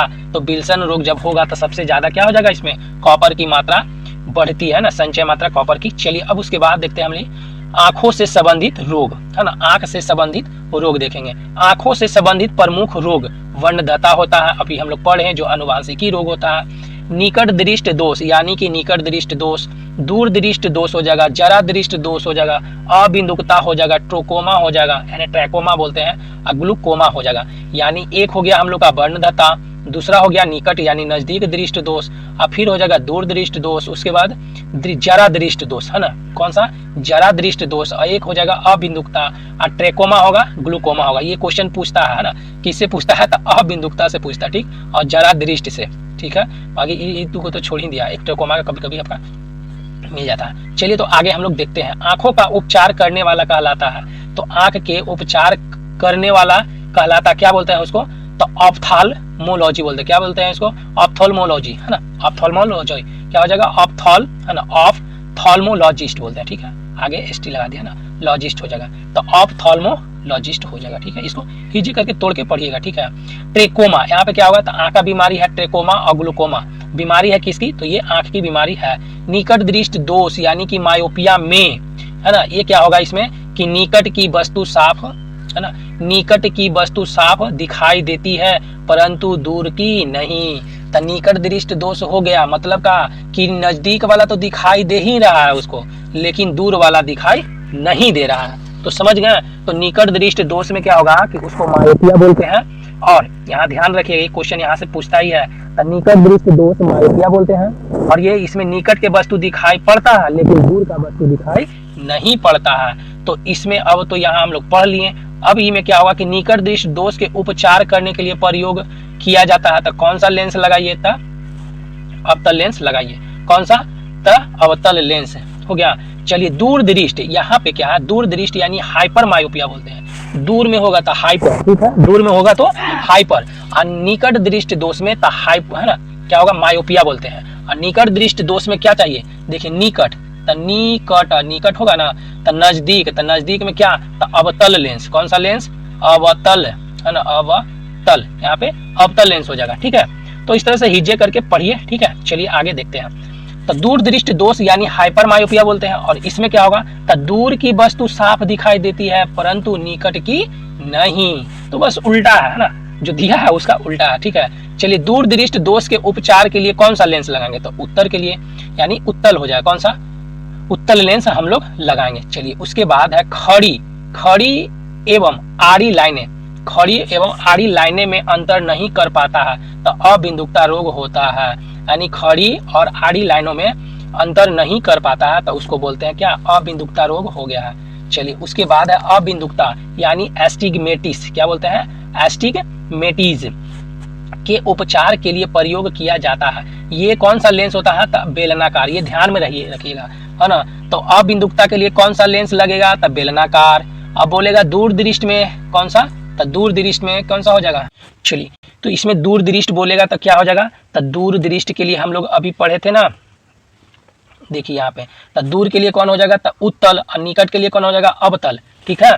तो यहाँ पे ये हम लोग ध्यान रखेंगे। और अबिंदुकता होगा तो कौन? तो बेलनाकार। अबिंदुकता होगा तो कौन सा लेंस लगाएंगे? बेलनाकार। जरा दृष्टि दोष से ग्रसित व्यक्ति में क्या होता है? पास, यानी कि जरा दृष्टि दोष जो हो गया है ना, जरा दृष्टि दोष जो जिसके आंख में हो गया है उसमें क्या होगा?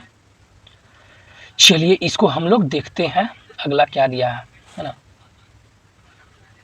तो इसमें क्या होता है कि पास, यहाँ पे पास और दूर दोनों स्थान की वस्तु आसानी से नहीं दिखता है, यानी कि पास वाला भी नहीं दिखेगा और दूर वाला भी आसानी से वस्तु नहीं दिखेगा, उसे क्या बोलते हैं? जरा दृष्टि दोष बोला जाता है। अब जरा दृष्टि दोष के निवारण के लिए प्रयोग किया जाता है तो कौन सा? तो द्विफोकल। देखिए इसमें कैसे हम लोग याद रखेंगे कि यानी कि जरा दृष्टि दोष के लिए क्या? तो द्विफोकल यानी कि दो फोकल लेंस का हम लोग क्या करेंगे? यानी कि दो फोक्सी लेंस का प्रयोग करते हैं। तो यहाँ पे बोला क्या है कि एक होगा पास, ठीक है, यहाँ पे क्या था?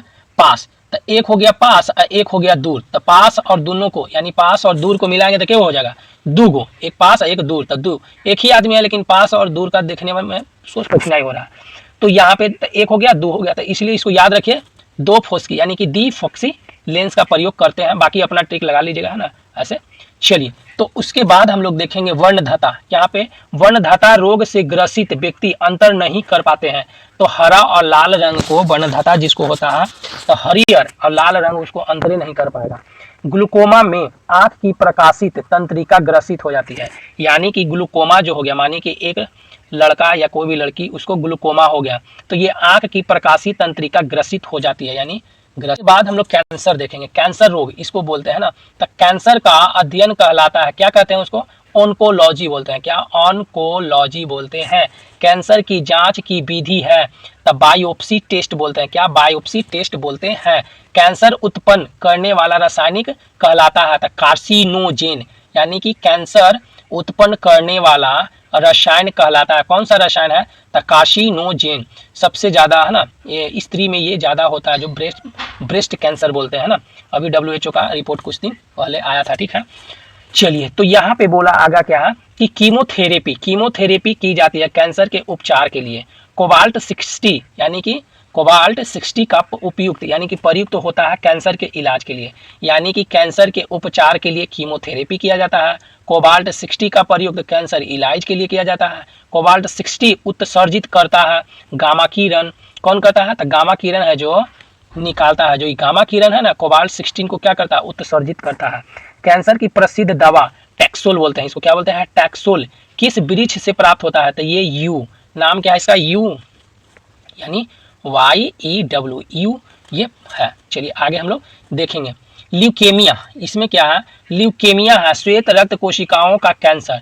ल्यूकेमिया रक्त क्या है, ये तो कोशिकाओं, श्वेत रक्त कोशिकाओं का कैंसर है।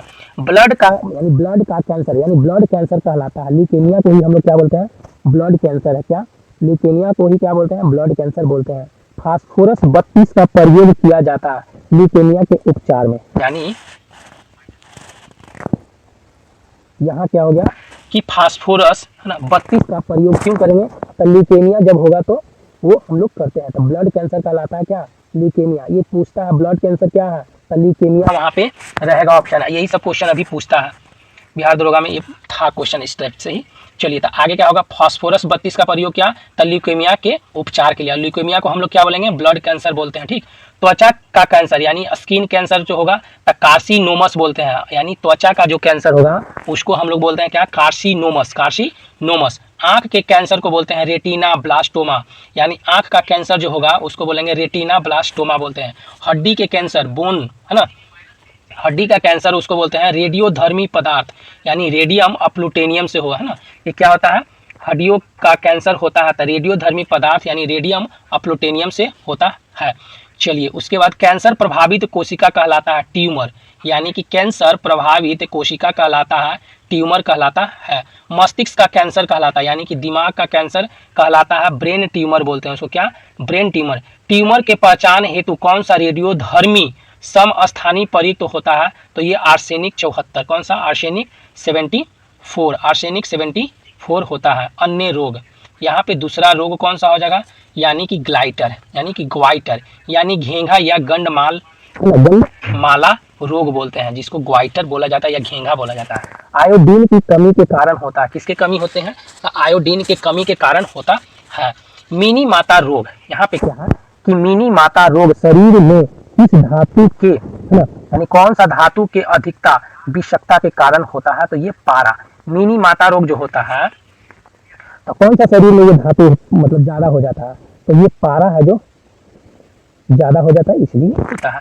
मिनी माता रोग से प्रभावित अंग है, ये क्या, तंत्रिका तंत्र को ही क्या करता है, ये खराब कर देता है, ठीक। मिनी माता रोग, है ना, मिनी माता रोग या छोटी माता भी बोलते हैं ना, ये जापान में मिला था। कहाँ, ये जापान में सबसे पहले होता है। एनीमिया रोग, ये लोहे की कमी से होते हैं। एनीमिया रोग जो होता है लोहे की कमी से होता है। एनीमिया यानी रक्ताल्पा, यानी कि रक्त अल्प, यानी कि एनीमिया में क्या होगा, रक्त की कमी हो जाती है ना। तो हीमोग्लोबिन, ये क्या हो जाएगा, हीमोग्लोबिन के कमी के कारण होता है एनीमिया रोग, यानी कि रक्ताल्पा बोलते हैं, रक्ताल्पता। चलिए, सूखा रोग यानी रिकेटस, यानी सूखा रोग जो बच्चा में होता है ना, रिकेटस, ये प्रभावित करता है, सुखड़ा यानी कि किसको, कंकाल तंत्र को ये क्या करता है, खत्म कर देता है ना, प्रभावित करता है कंकाल तंत्र को। मस्तिष्क का एक विकार अल्जाइमर है, यानी दिमाग का एक विकार है जो अल्जाइमर है। कुपोषित होता है प्रोटीन की कमी से, यानी देखते हैं ना कुपोषण हो जाता है, यानी कुपोषण उसको बोलते हैं लड़की का कम से कम 45, कुपोषण ही ना 45, और लड़का का कम से कम 55 से 60 के बीच में केजी होना चाहिए। अगर उससे नीचे है तो वो शिकार है, कुपोषण का शिकार होता है। और कुपोषण क्या होता है, प्रोटीन के कमी के कारण होता है। प्रोटीन का काम ही होता है क्या, कि सेल को क्या करना, बढ़ावा देना। ठीक है, चलिए आगे हम लोग देखेंगे बच्चों में क्वासिक्योर या मरासमस होता है ना। बच्चों में ये कौन सा हो जाएगा, तो क्वासिक्योर और मरासमस की बीमारी होती है, तो प्रोटीन के कमी से होती है। किसके कमी से, प्रोटीन के कमी से होती है। बच्चों का मस्तिष्क यानी मानसिक है ना, बच्चा का यानी दिमाग और शारीरिक विकास अवरुद्ध हो जाता है, यानी बढ़ने ही नहीं देता है। तो कौन सा, थायरॉक्सिन की कमी से है ना, थायरॉक्सिन की कमी से क्या होता है, बच्चा का दिमाग है ना, क्या होगा यहाँ पे, बच्चा का मानसिक यानी कि दिमाग यानी सोचने की क्षमता, ये सब मानसिक और शारीरिक विकास, जो भी शारीरिक विकास होता है क्या होता है इसमें, तो थायरॉक्सिन के कमी से होता है। चलिए, मनुष्य में बुढ़ापा किस ग्रंथि के लुप्त हो जाने से होता है, तो जैसे हम लोग अभी जो है उम्र में, तो थाइमस ग्रंथि है जो क्या होता है, कम हो जाता है ना, लुप्त होने लगता है, इसलिए हम लोग बुढ़ा होने चल जाते हैं, यानी कि बुढ़ा हो जाता है। कौन सा, तो ये थाइमस ग्रंथि लुप्त हो जाता है।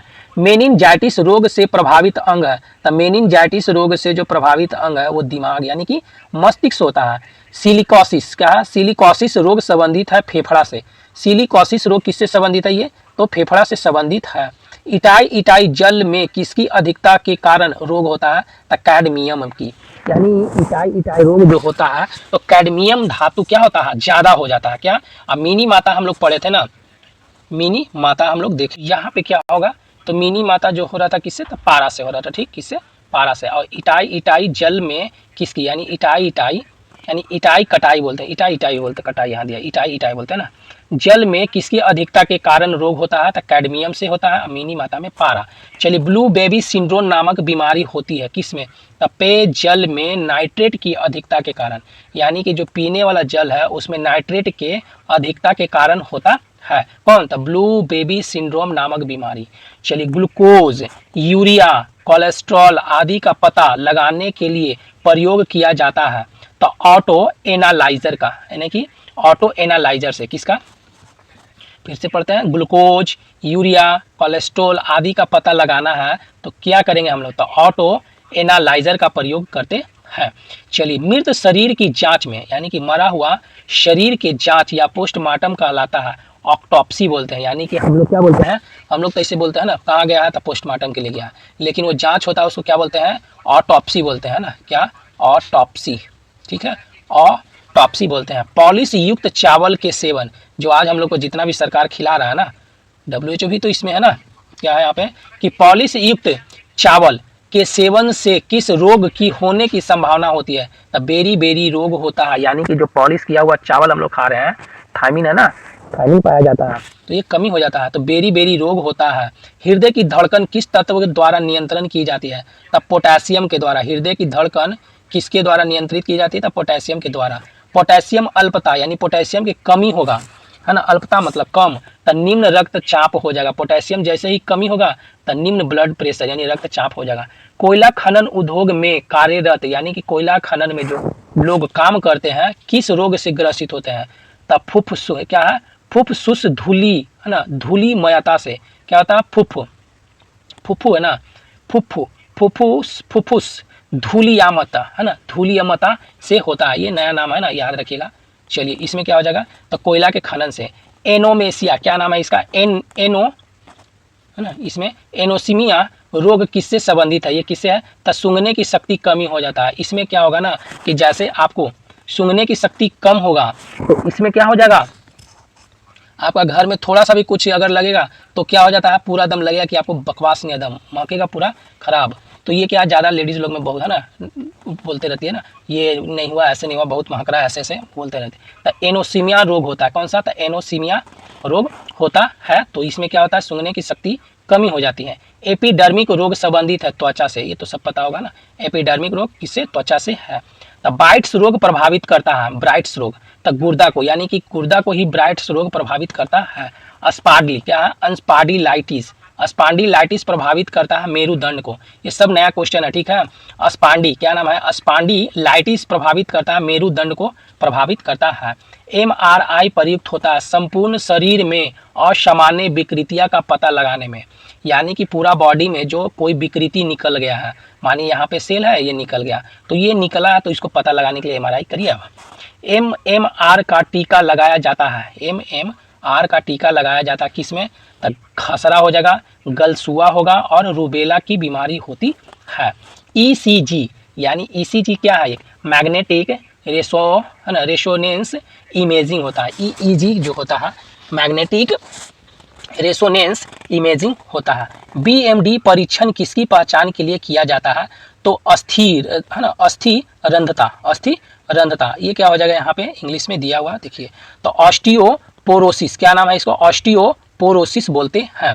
ऑस्टियोपोरोसिस से प्रभावित होता है, तो ये क्या प्रभावित होता है, हड्डी, यानी कि ऑस्टियोपोरोसिस से क्या प्रभावित होता है, हड्डी है जो प्रभावित करता है। रोग फैलाने वाले कीड़े कहलाते हैं, तो वाहक कहलाते हैं, यानी कि एक जगह से दूसरी जगह। उसके बाद है रक्त में यूरिक अम्ल की अधिकता, यानी कि ब्लड में आपका यूरिक एसिड अगर बढ़ गया है तो क्या हो जाएगा, गठिया रोग होता है। गठिया रोग प्रभावित करता है जोड़ों को, है ना, जोड़ में यानी घुटना हो गया, इसमें दर्द करेगा। तो सीरोसिस रोग प्रभावित करता है जिगर को, है ना, सीरोसिस प्रभावित करता है किसको, जिगर को प्रभावित करता है। घाव से निकलने वाला सफेद द्रव मवाद बोलते हैं, है ना। ये बोन मैरो में भी टीबी रोग होता है ना, तो उसमें क्या होता है कि ये हड्डी है, इसके पीछे पीछे ऐसे जैसे कि एक मानी कीड़ा है वो पोटी कर दिया तो वाइट छूट जाता है, उस तरह से ये मवाद बोलते हैं उसको, है ना, मवाद बोलते हैं। जैसे मानिए पीप जो निकलता है वो तो सिंपल में यहाँ दिया है। तो लिकोडर्मा, ये क्या है, लिकोडर्मा यानी बीली, है ना, विटिलिगो, ये त्वचा रोग है, यानी लिकोडर्मा जो बोलता है क्या, तो त्वचा रोग है।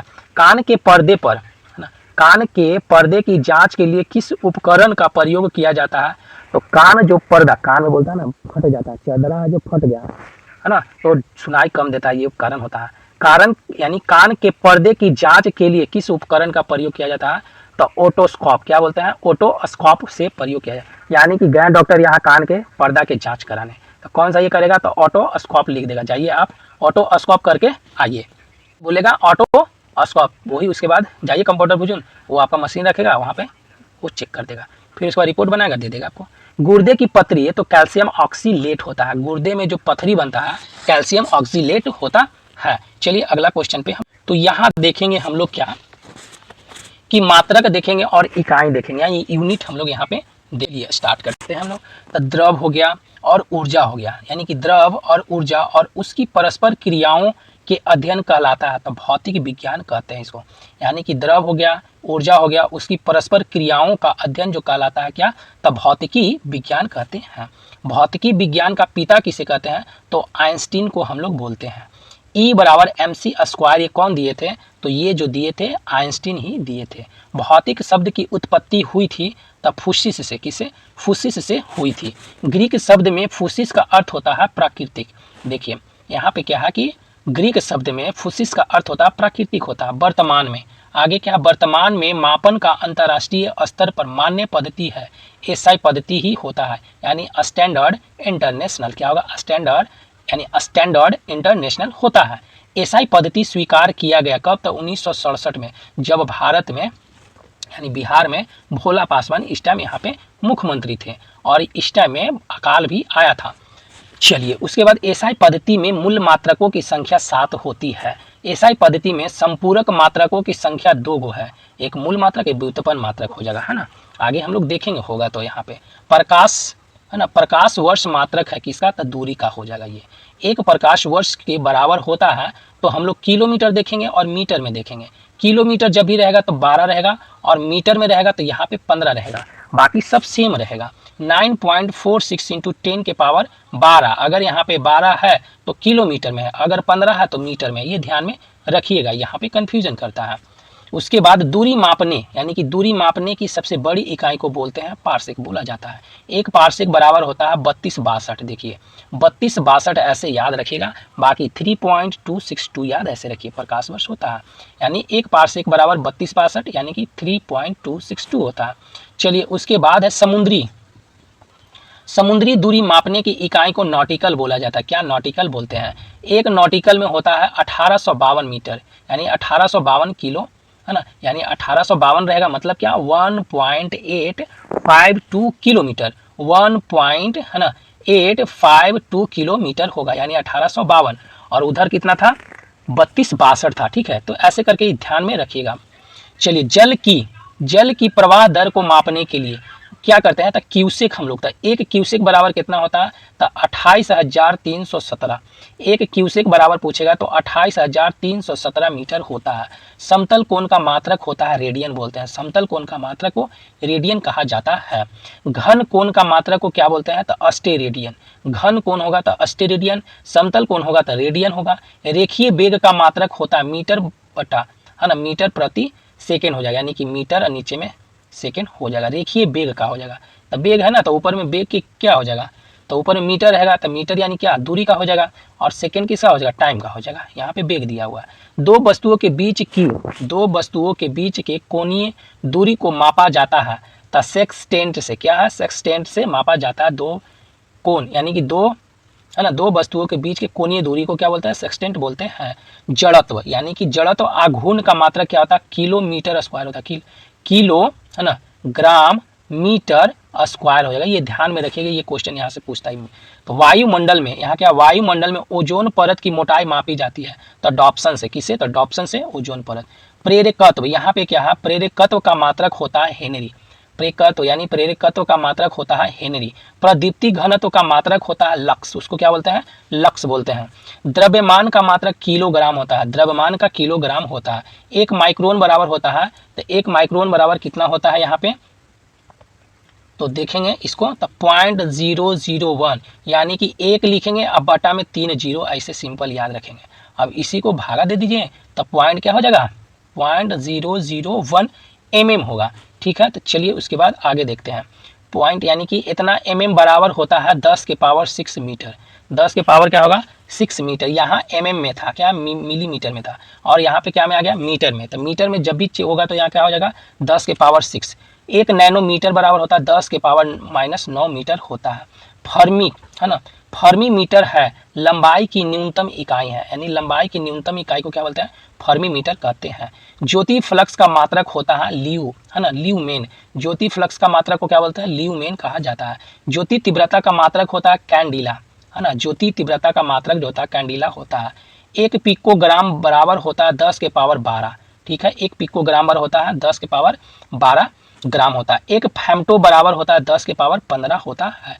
एक फेम्टो बराबर कितना होता है, 10 के बराबर, यानी 10 के पावर -15। अगर आपको ये वीडियो अच्छा लगता है तो आप चैनल को लाइक और सब्सक्राइब जरूर करिएगा। ठीक है, कहीं कहीं पे होता है मिस्टेक पढ़ने में, ठीक है, वो तो आप उस तरह से देखिए। अगर उस तरह से होता है तो ज़्यादा तो कमेंट जरूर करिएगा, बताइएगा। ठीक है, हम उसको सुधारेंगे।